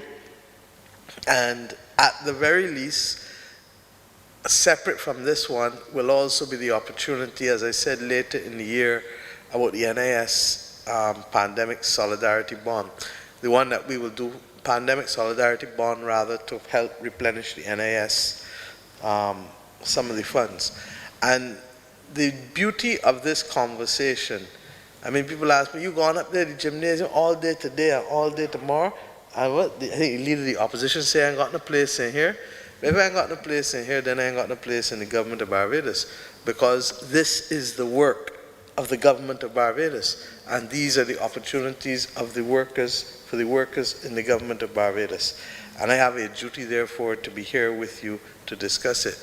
But what we are doing is not just treating to the immediate situation. I am satisfied that we are raising the level of awareness that will allow the financial literacy clinics and the other instruments that will become available to be capable of being managed by a household in Bush Hall, to a household in Oxnards, to a household in Edge Hill Heights, to wherever in this country, because we are educating people. When we took the decision to educate children and to give them access to school, it didn't matter where or who they came from. Once they were capable of learning and doing it, they were given the opportunity to move forward. And that's the same thing we're hoping to do with financial literacy, that some of you may use this savings thing to start a little side business, to use it as a deposit, to buy a property, to use it as something. And what it does is then to catapult you to another level of being able to provide for you and your families. Okay, thank you. You're most welcome. I'll get back something to you all directly, just as we promised the port and the airport, similarly with the Caves of Barbados. In fact, the General Secretary raised the issue with Caves with me very recently, yesterday, I think. The nurse at the rear. Yes, you ma'am. Good afternoon. I think my question was answered by the young lady there, because I was wondering who we had to take this information to, because it is clear that we have options, and I was just wondering to who we was reporting these options to, as to whether we wanted to decrease the percentage or withhold for a month or whatever. But I think you answered it when you answered that young lady there. Yeah, just to repeat, you will indicate that on the form which will come to you before somewhere early in July, even the end of this month, but you will indicate it on that form. Okay. But we have to be signing off on these forms every month, or is this a one-time? No, only when your situation changes, you want to make a change in your plans, then you submit a new form. But your instructions will remain until you change it. Okay, thank you. You're welcome. So just to be absolutely clear, if you know that your situation is reasonably stable, you could sign it once and do all 18 months you think at the moment. You do that. Then 7 months down the line, your sister gets sick or something and you got help, or somebody in the family dies and you need to take out some money, 2-3 months. You can then at that point change. Even though you had signed for 18 months, you can say, look, I need to change because something has happened that requires me now to have access to more cash. But I only need to do it for 4 months and then carry me back to what I was before. So it's really up to you what we have to work on, and I make no bones about it. I've said it this morning, I say it again, that when these meetings finish this week, separate from what the AG has to do with legislation, me as Minister of Finance, sitting down with Central Bank, Ministry of Public Service, the brokers, everybody, just to make sure we get the systems right, because the execution for you has to be as seamless as possible, okay?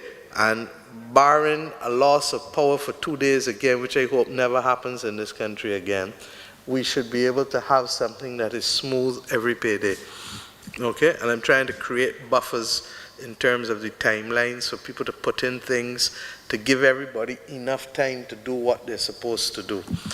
All right, my dear? Earlier I had, yeah, you can go to the mic while I make my comments. Go on. Yeah, earlier today I had invited the president of the BNA to the head table. I'd like to take this opportunity to recognize that in this group of health workers, there is the president of the BNA and team, the president of the NAAAB,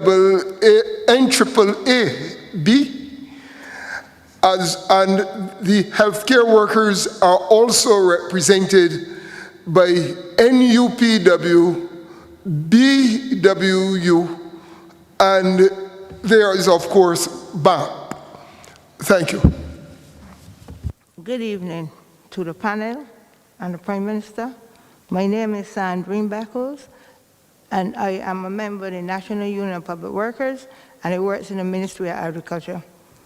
I have bonds in at the Central Bank, but I get them from CLICO, but they ain't worth anything, so I want to know if I work for less than $36,000, and if I want any of these new bonds, how much I could afford to pay. So if you're working for less than the 36, belong the Yes, black please. category, you can indicate on the form, which was in July, how much ever you feel that you can afford to put into bonds. We will honor that. Yeah, So, but, go ahead. but I have bonds in with CLICO, and when the Prime Minister restructured with Burke, the bonds ain't worth a lot. So I want to know if when the country improve, if my bonds will worth more. The CLICO bonds were given because, as you recall, the last government left the situation there for 10 years. What we've done is to finally settle it. At the end of the day, the CLICO bonds also have interest and things that you can use. I suspect that after this, once we create the secondary market through this, you're going to find more people willing to trade and to move their CLICO bonds than before. Okay? But the biggest problem is that Barbados does not have an active secondary market, an active market for people trading. And as I said, we already know that Bajans by nature tend to buy and hold on rather than buy and trade. And we're hoping that we can have a combination of the two. So, simple answer, I'm not sure which bonds you have, but if they're the ones that I think that you have, ultimately you will be able to benefit. But remember, when you bought it from CLICO, it wasn't a bond that you were buying, it was an insurance policy, not true? Yes, please. And a savings plan. Yes. And that's the problem. And CLICO, let me put it in context for everybody. The government pay out $600 million in bonds and get $60 million in assets from CLICO. So the taxpayers have effectively subsidized CLICO and British American by over $540 million. Yes, another thing too.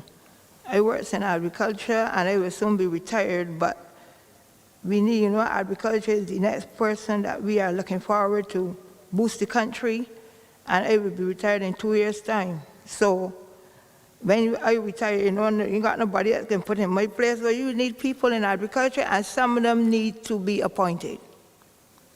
Same point I made earlier with the healthcare workers. That commitment for anybody who got 3 years or more is for everybody to be appointed, not just healthcare workers, so agricultural workers, etc. I actually thought you were going to ask me a different thing, because I don't believe that you're retiring in 2 years. I thought you were going to ask me that when you retire, that you want to spell retire R-E-T-Y-R-E as opposed to R-E-T-I-R-E. And since you are spelling it R-E-T-Y-R-E, you would like a half acre to do your own farming. Thank you. Or even a quarter acre.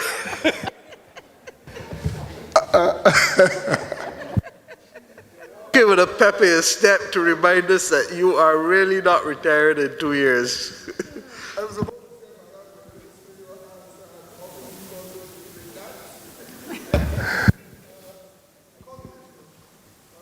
Constance?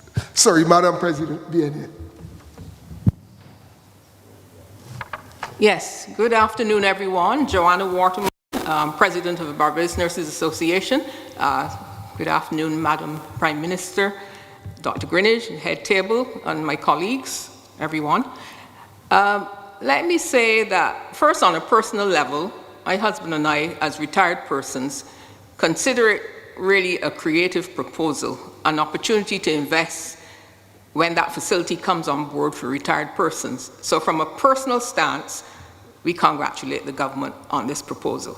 However, speaking in the capacity of representation of our nurses, healthcare workers, as citizens, let me say first of all, we take keen interest in national matters that impact all of us. So wherever we can, we would want to assist with keeping our brothers in employment and assisting with improving the fiscal space that would improve certainly our country, enabling improvements of roads, schools, etc. However, as the first speaker said, our plight as healthcare workers has been horrendous. And following on from that, I want to reinforce that we need to address the issue of sporadic salary payments, and I know that our Prime Minister has really given some attention to this, and we have that back on the table again, sporadic salary payments of our temporary workers for as long as 6 months, and I know our Minister of Health and Wellness has been working with us with respect to the appointments that were outstanding for up to 10 years. And as a matter of fact, I want to say here that remember that persons who were appointed officially in the Gazette 2017 have still not been paid, are still being paid as temporary workers. And I want to take this opportunity also to remind that the Z scale adjustment that is needed because a significant number of our nurses are in a Z pay grade that will not enable them to enter this kind of investment program at all. So because you're starting at Z27 and even for our registered nurses at Z23 at that beginning level, they really are not eligible to enter such a program because it would stretch them beyond their capacity. So I think I can say then that the category of nurses from Z19, 18 upward who could safely enter into the BOSS program, that certainly would want to do so with a good, clear understanding and knowledge of what they're actually entering into. And the biggest question has been what degree of flexibility is there regarding the execution or the arrangement of bonds from month to month. And I think the question has been answered already, and that similar question has come up over and over again.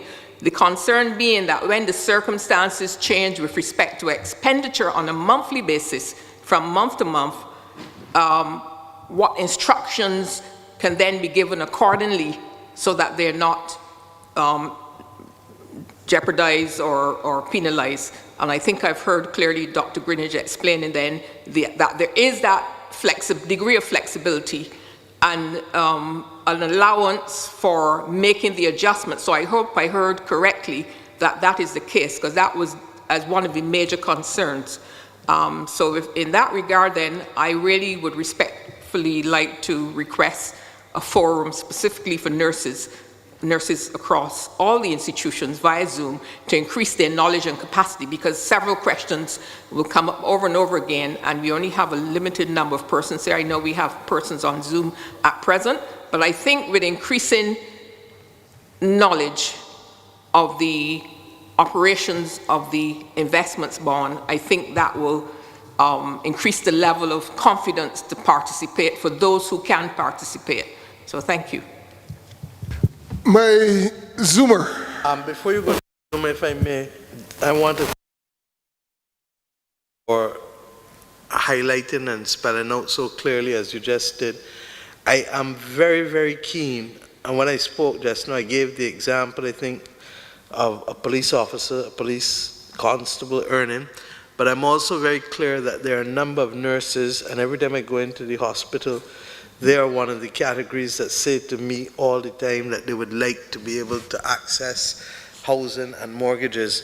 And I think we can give you a clear commitment. In fact, I'm hoping that this weekend, the first ad that will go out asking persons who have financial capacity to both construct and or provide mortgages to submit into government within the next 14 days so that we can enter discussions with them.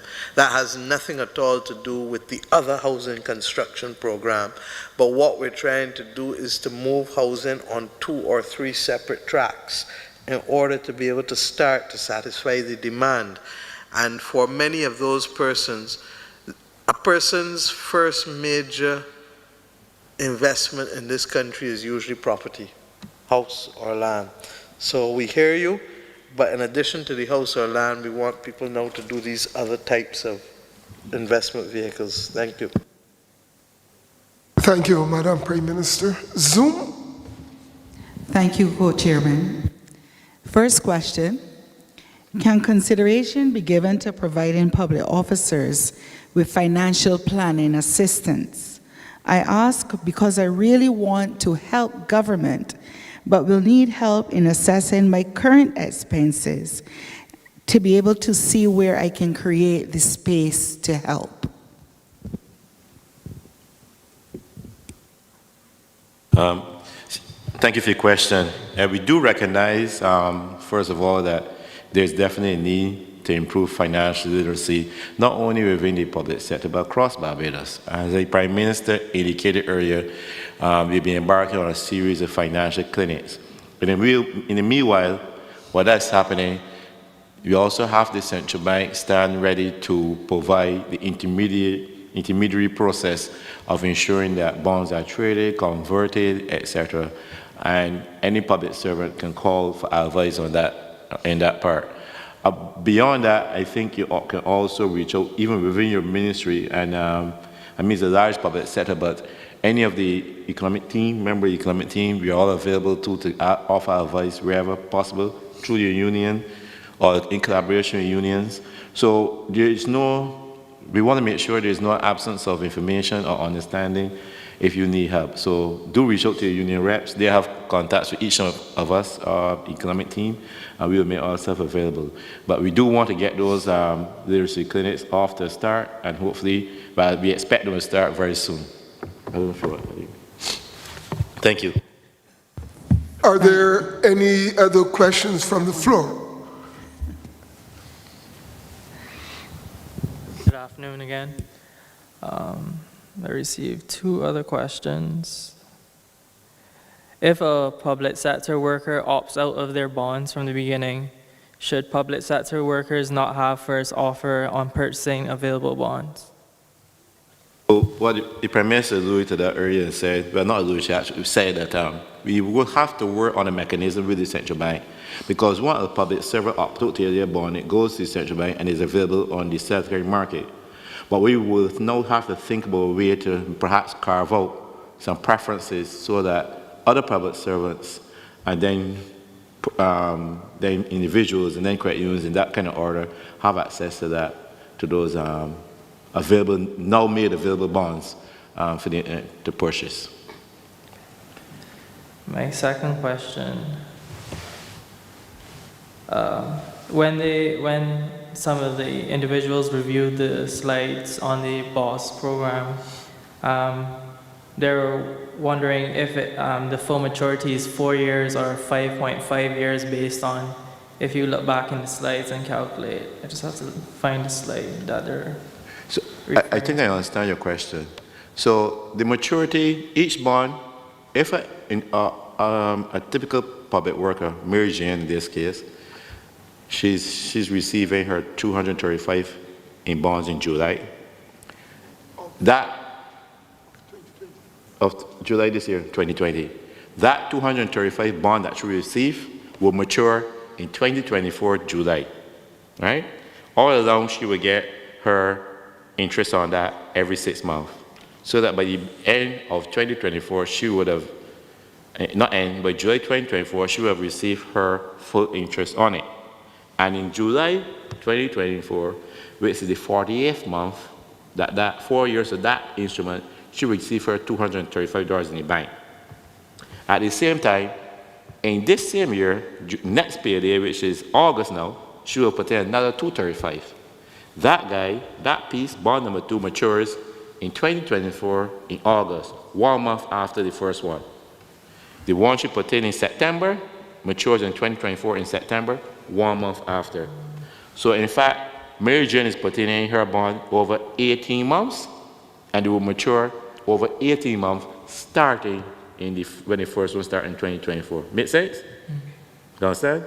It also means that Mary Jane, just as she put them over a period, she receives them over a period. Yes? And it also helps the government to pay it debt payments over a period. Is it clear, or you want me to run? Yeah? Okay. Another question is, you were saying in terms of persons who would basically buy bonds based on the availability of funds that they require for their monthly living. It may vary for persons. Is the process going to be that we have to go to our accounts department and fill out a new form, or is it going to be on the same platform electronically that we say, well, we want 5% or we want 7%? So we envision that it will be the same way you got the first memo asking you how do you want your bonds, all cash, etc. If your circumstances change the next month, that same mechanism will be the same way. So if you got it electronically, you return it the same way. Okay. Yeah. But again, that will be, information will come and remind you and explain what's going on even further. But the main point here is that you can, each month, change what you want your preferences depending on your circumstances. Okay? Yeah. Thanks. Thank you. Zoom, I should inform all of you here that my information is we are being followed by 80 persons on Zoom and 470 on other social media. I have another question, and it reads as follows. Suppose I am not able to start at the beginning of the period for the bonds, but after 3 months, I can now afford to join the program. Will I lose out on the 18 months period and only pay for 15 months? Or will I have to continue paying in for the same 18-month period? No, you only have 15 months available to you going forward. The program begins in July and will end in December 2021, 18 months. Thank you. And when the bond interest is paid every 6 months, is this available immediately to the bond owner? Yes, it's available immediately. You don't even have to ask for it. It comes, Central Bank will send the funds to your bank account or your designated account where you want the funds go, and you will get a statement indicating the interest has been paid, etc. Thanks, Doc. Yes, ma'am? That question, I was about to ask that question about, like, for instance, for me, if I am not available to start when you start, then if further down the line and my situation got better, then if I can come in and join how do I go about that? Let me repeat for the benefit also. Let's say you can't save anything at the beginning for 3 months. When the form comes to you, it will indicate you want your money in cash. And this convert, and you pay it immediately, you get all your money. 3 months, in month number 3, when you get your survey for your salary coming, situation has changed. You just indicate, I want to keep the bond, or I want to keep half of it, I want half in cash, or whatever the situation. Same way. Any other questions from the floor? Dr. Ward.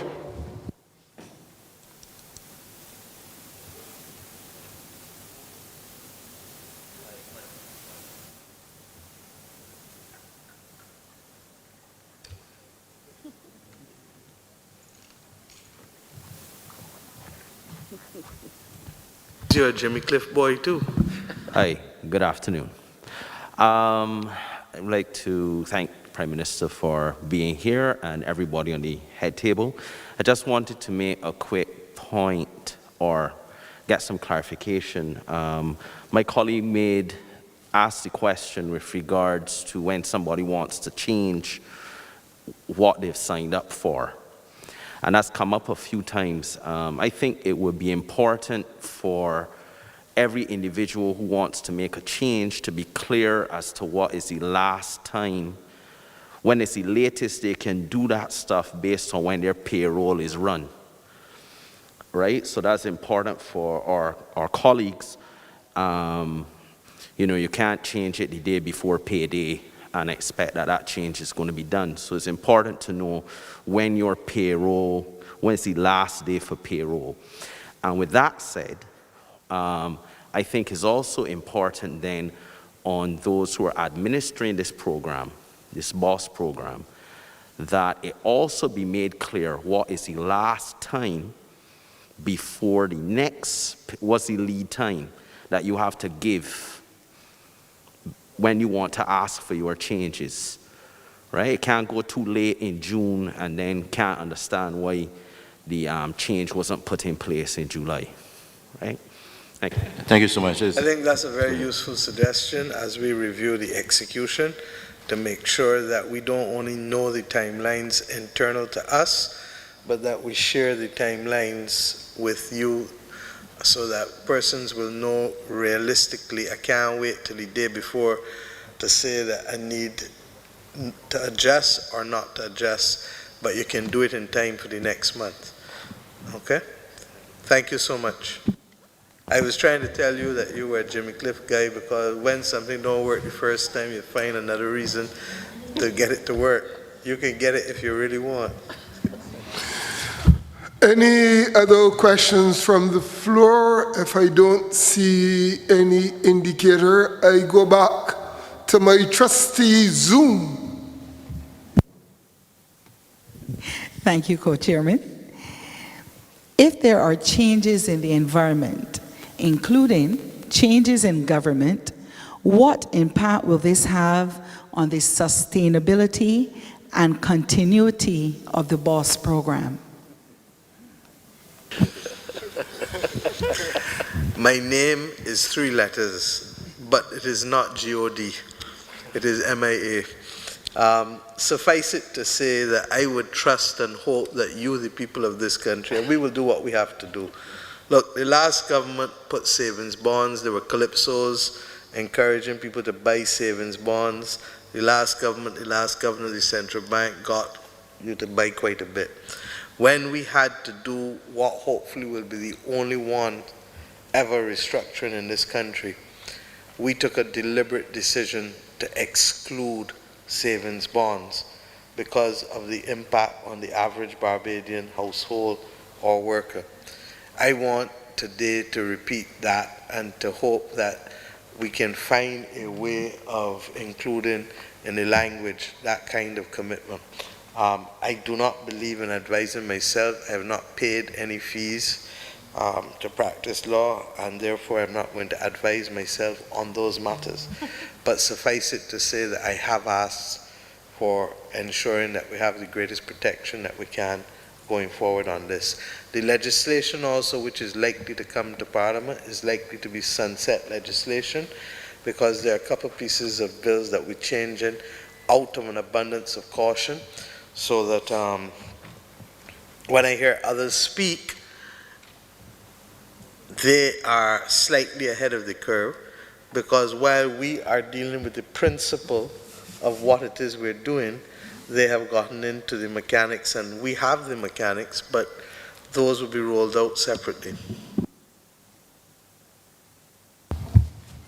Any other questions from the floor?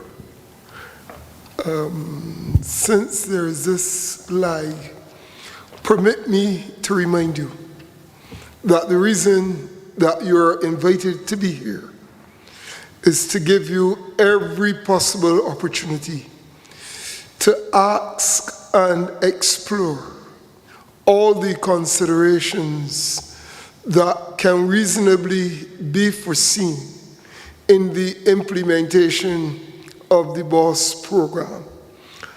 I think that you become empowered the more information you get. And by the presentation and the questions you've been asking, there has been an abundance of information, which means that you have got a tremendous level of empowerment. Please, please use this knowledge to inform your respective unions and associations as to the indication, or rather as to the direction you would be empowering your union to speak for you. Are there any other questions on Zoom? No, please. That was the last one. Well, since it seems that all of our audiences are satisfied, yes, sir. There is one exception who is not satisfied.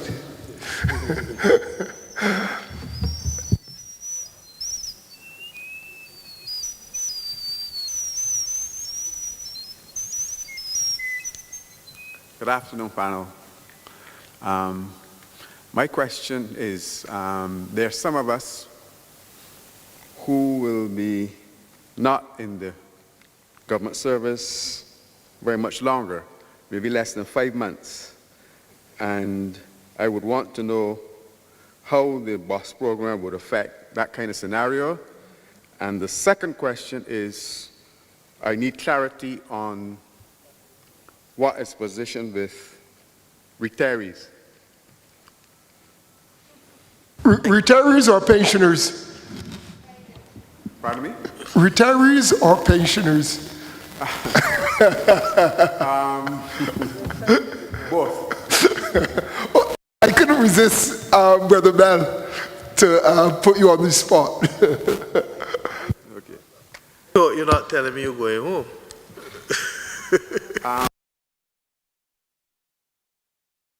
That's a conversation you and I will have after. Okay, all right. But no, for the 5 months that that person has remaining, clearly they can opt to have the bond or not to have it, whatever they want. With respect to retirees or pensioners, we had the question earlier this morning about gratuity and pensions, and I indicated then that we are going to look, depending on the demand, to see what else we can accommodate. But it is not open-ended to pensioners, because at the end of the day we still have to cap the amount that we take, because we have to repay. So I'm not going to do anything that's going to destabilize us at all. But to that extent, if we have some extra room, and if the debt management unit and the central bank and all of us say we can actually go to 120 instead of 96 million where we are now, potentially, then we can do it. So we're looking at it and we'll get back to you on that. But we've actually had a lot of requests from pensioners. Sorry, I should have said government pensioners as opposed to private sector-based pensioners, because it's the fiscal space that's created by the relationship with government is what matters.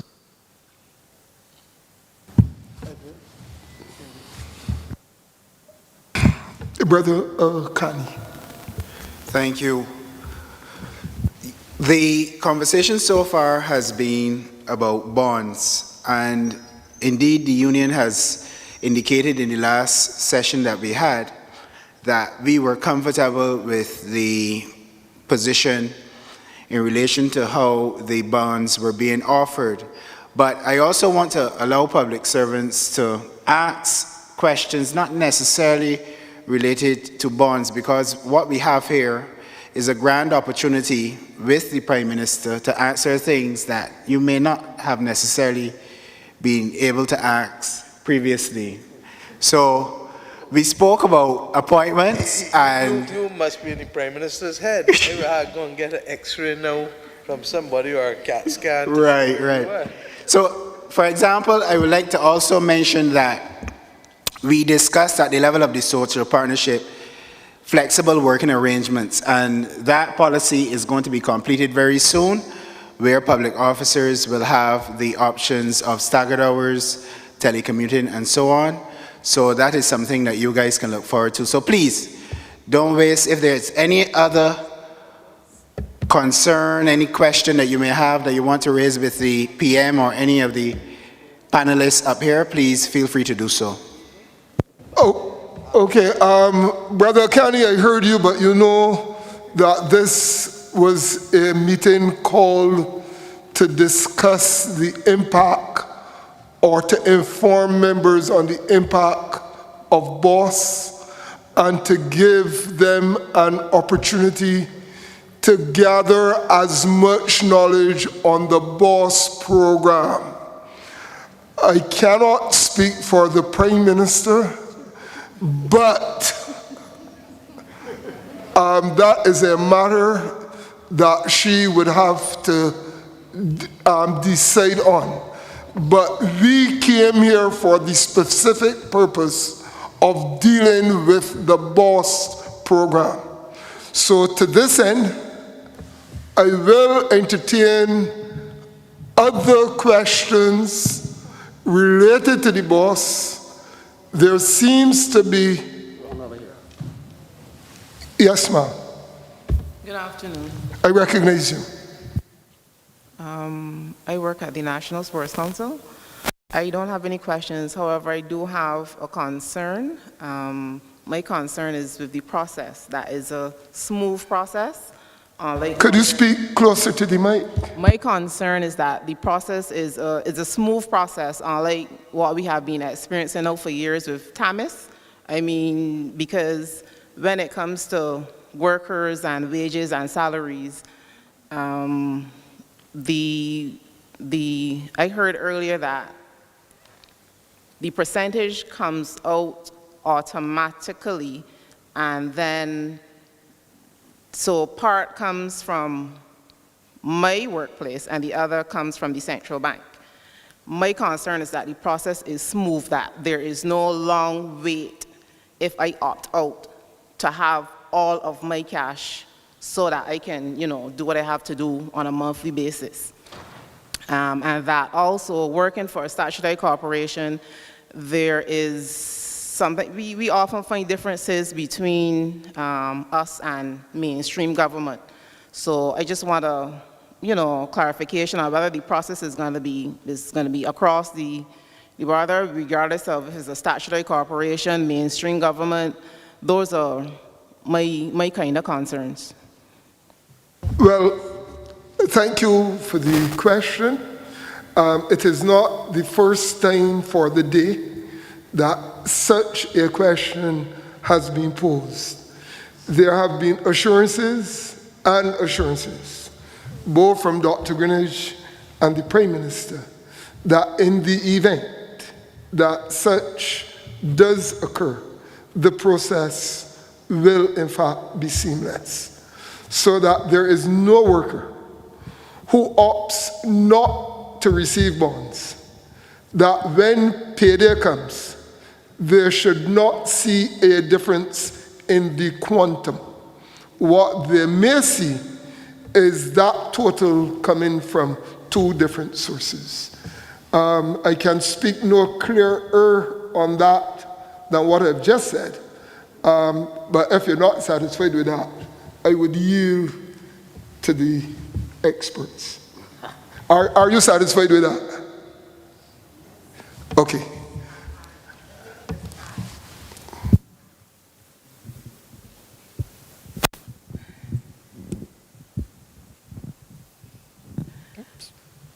I have no problem in the well, I'm speaking personally, of course. I think that if we are not ready, because we have timelines and everything, to me, I understand that, and the Prime Minister did say that the program starts from July, but if we are not ready, my thing is feel free to say we are not ready and push back the program instead of workers ending up getting the negative end of it because of all the kinks and stuff like that. I can add nothing to what you have said. Doctor? Doctors from the psychiatric hospital, and I think this extends to the polyclinic doctors as well, and staff, that are between contracts, they sometimes do not get paid for months. And they say that they're essentially taken off of SmartStream. They would like to know, would they still be able to benefit from the bonds when they're paid, or would they lose out on the months they were not paid? Somebody has dropped off SmartStream for whatever reason? Yeah, so... That would have to be some kind of reason, probably related to the renewal of their mandate or whatever, but we're trying to resolve those issues. But at some point, you've got to be paid. And if you've got to be paid, then the instructions can go down, even if you go walk with them to Sprague Street. You understand? Because I assume Smart Stream broke down for a reason. What's up with Sprague Street? Central Bank.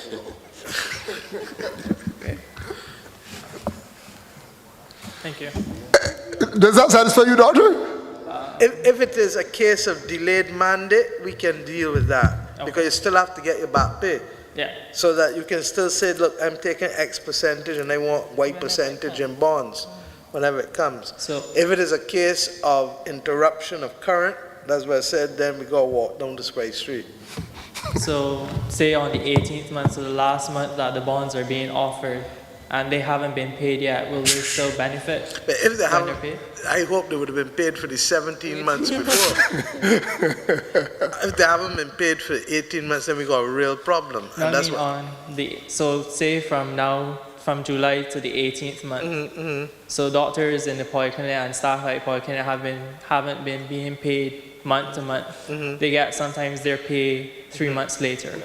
So No. say on the 18th month and they've worked that 18th month and their pay is due, well not due, but they get it 3 months down the line. so long as for the period within the 18 months. So if we start in July, we then go to July 2021 plus 6 months from there, which is January 2022.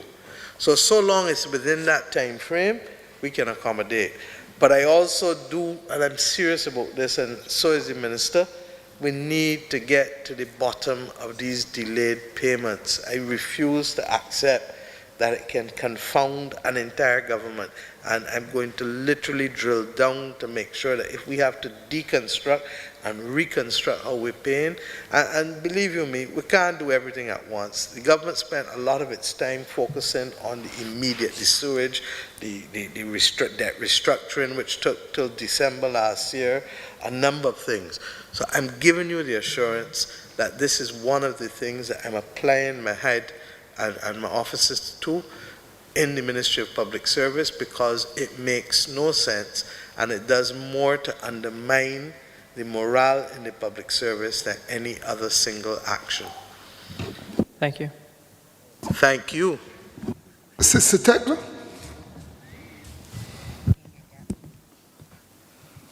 Good afternoon, everyone. Madam Prime Minister. Correction, Sister Dean.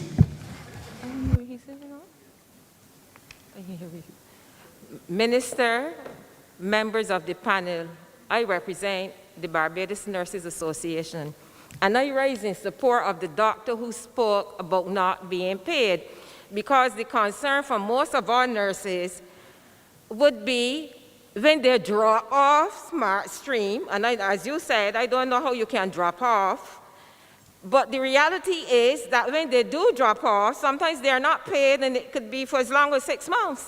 So if you're interested in joining something like this, first you must be able to plan your life. But when you don't know when next your payday will be, it will pose a problem. And what I will also say is that in recent days, after all the applause, the nurses are saying that when the applause has died down, they still need to feel appreciated and they still need to live. And if I use myself as an example, I would have gone through this over the 70s, and having to raise a family in a situation like this is not easy. And I think that in this day and time, and I know that you are trying, but the nurses are living it as you are trying. And as you said earlier, one blows kill an old cow. Madam Prime Minister, these old cows are about to die. Not looking at you. You're looking very well, ma'am. And let me say, what you said. I said you're not looking as though you're about to die. I'm about to die from pressure, although I am No. retired. Look, Yes. hold my hand, because I got the same amount of pressure or more, and we ain't dead in yet. I'm We serious, ain't though. dead. Nursing needs... I serious too. And what I said just now, while you were coming to the microphone, I'm not going to repeat because there's no need to repeat it. But I've said to you that this issue, and it's not just the Ministry of Health, it is other ministries. The Barbados Public Service is based on a model that existed before independence. Much of the rules in the Barbados Public Service are decades old. Even the last Public Service Act is now what? 15 years, 13 years, 14 years?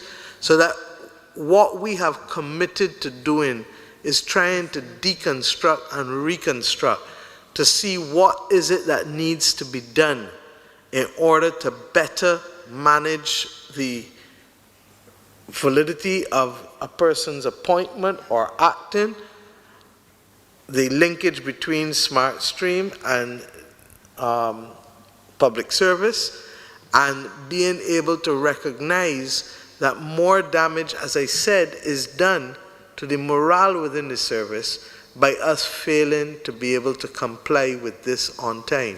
So what we have a system that doors on that side of the gymnasium come from a different manufacturer and they lock down automatically. It's not ideal. So we've got to go back in and take it out and put back in new doors. We have a system that says this is how you're appointed. If this is not working in the third decade of the 21st century, then let us change it and let us see what can work. Bearing in mind that you have still to look at what is the public purpose you're trying to serve and what is the public mischief you're also trying to avoid. And does technology, allow us to do things that we couldn't do before? Of course technology allows us to do things that couldn't have been done when some of the other persons in this room first went into the public service of Barbados.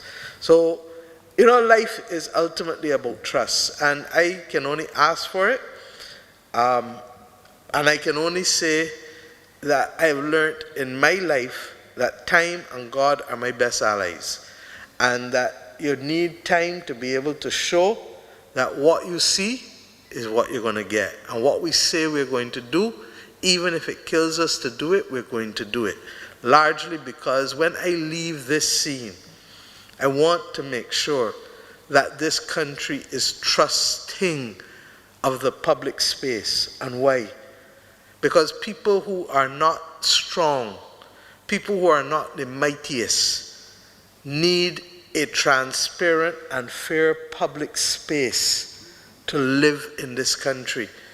And I didn't come to public life just to be able to talk and this and that. I came because I feel that one, injustices need to be corrected, and two, the opportunity to be the best that we can be is within our hands. Now for that to happen, how do you think I feel? When I came into public life 25 years ago, the level of willingness, my former secretary sitting down there when I was in law practice, the level of willingness of persons to do certain things and the level of trust in the public space is more than it is now. And why? People may say, well, we're getting knocked about, kicked about, licked about, enough. I hear you. But in life, if you don't trust again, you're going to shut off all the opportunities and all the possibilities. And all I'm saying is, I ain't asking for nothing else. We need in this country to create that space of trust again. Will we be perfect? I told you that we're not divine. But will we try our best, and must we try our best? Yes. And can we get to near perfection? I hope so. And can we, more importantly, sustain it? I hope so. And these are the conversations that this country must be having, instead of some of the things that I see all over the paper and all of the other things, because these are the things that are going to take us to greatness. These are the things that are going to make the next generation recognize that they can't take for granted what went before. And at our level in government, a government must not operate like if it is a monolithic structure that is not caring. It can't. Because at the end of the day, if I treat you as if you don't matter, how are you going to treat me? As if I don't matter either. And what I'm trying to do is to get everybody, and also, and I want to talk now, period.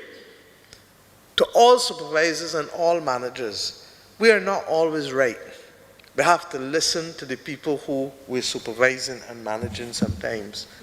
And in listening, we have to be able to make judgments. And here's what happens. There are times when I will say, that's a good idea.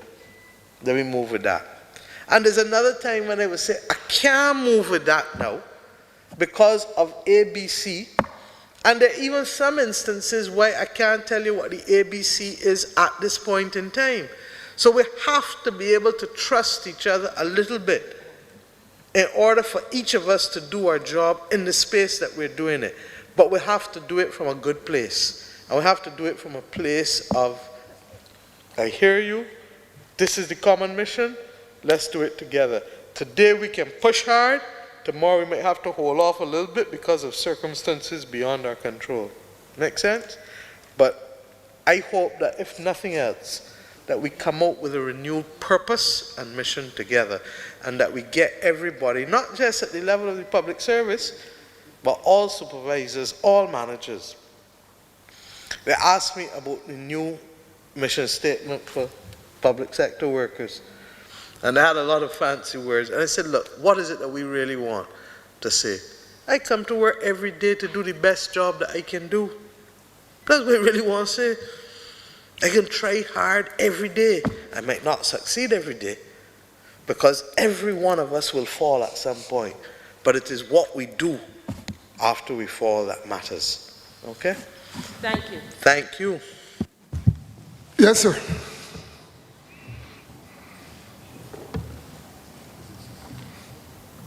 Hi, good afternoon. My name is Ryan Harper. To Dr. Greenidge, I hear you talking about selling off bonds.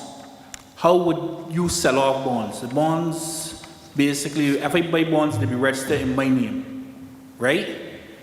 How would you go about selling off bonds to other person?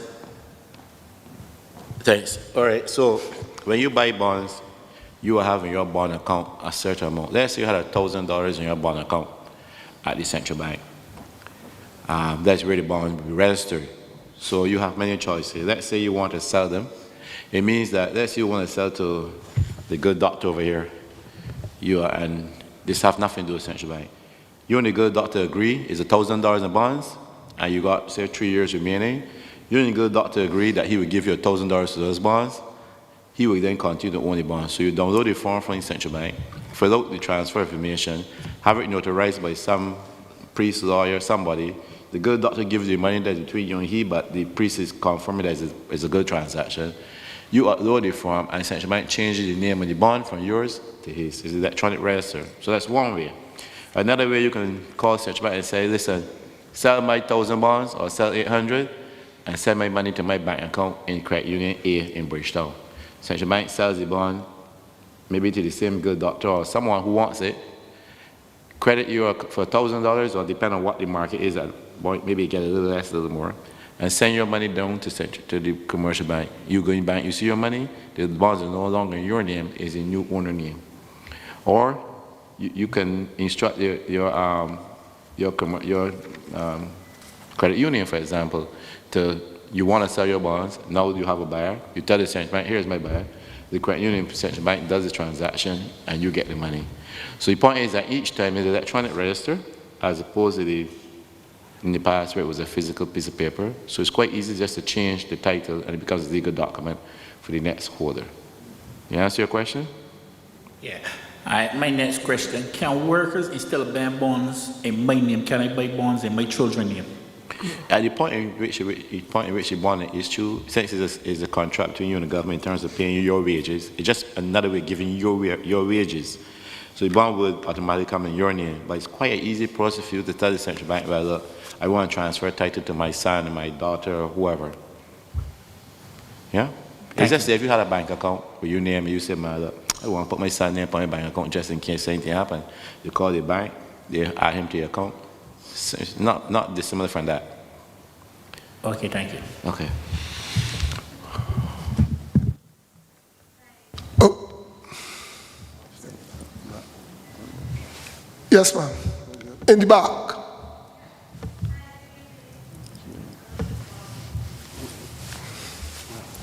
Come forward. to one of the working mics, which is closer to the front, and therefore defeats your objective of trying to stay hidden. Hi, good evening. Just a clarification. These bonds are for 18 months or 4 years? Each of them is a 4-year bond, but you are getting your bond issued every month as part of your paycheck. Only for 18 months. But you do it over 18-month period. So you will keep adding to your bond account every month for 18 months. After that, each bond starts mature 4 years from the date in which it was issued. Yeah, so they're 18 4-year bonds. Right. And then after the 4 years, you will get the money and the interest and everything? No. So the first bond you put in July, yes? Say it was $200, or say $1,000 to round up, say. That bond will mature 4 years from July in 2024, July 2024. However, no, don't do it like that, because you're getting some income. Every 6 months, because it's calculated 5% a year. So each year that is earning you $50. You will get $25 in January, $25 in July, $25 in January 2022, and it keeps going there until you get your full $200, which will be on July 2024, and then you get your $1,000 back in cash. The one you put in August now starts to give you interest 6 months on them. So in February 2021, you get your $25 on that bond, and it keeps every 6 months, and then in August 2024, you get the last piece of interest on that fella, plus you get the $1,000 that you invest in August in that year. And that happens 6 to 18 months. So the one you put in 18 months from now, which will be December 2021, you will get, starting, what's that, 2025, December, right? Thank you. Okay. The time is now past 4:30. We will be going into another meeting in less than half hour. So all that remains for me is to thank you for being here and thank you for your level of participation.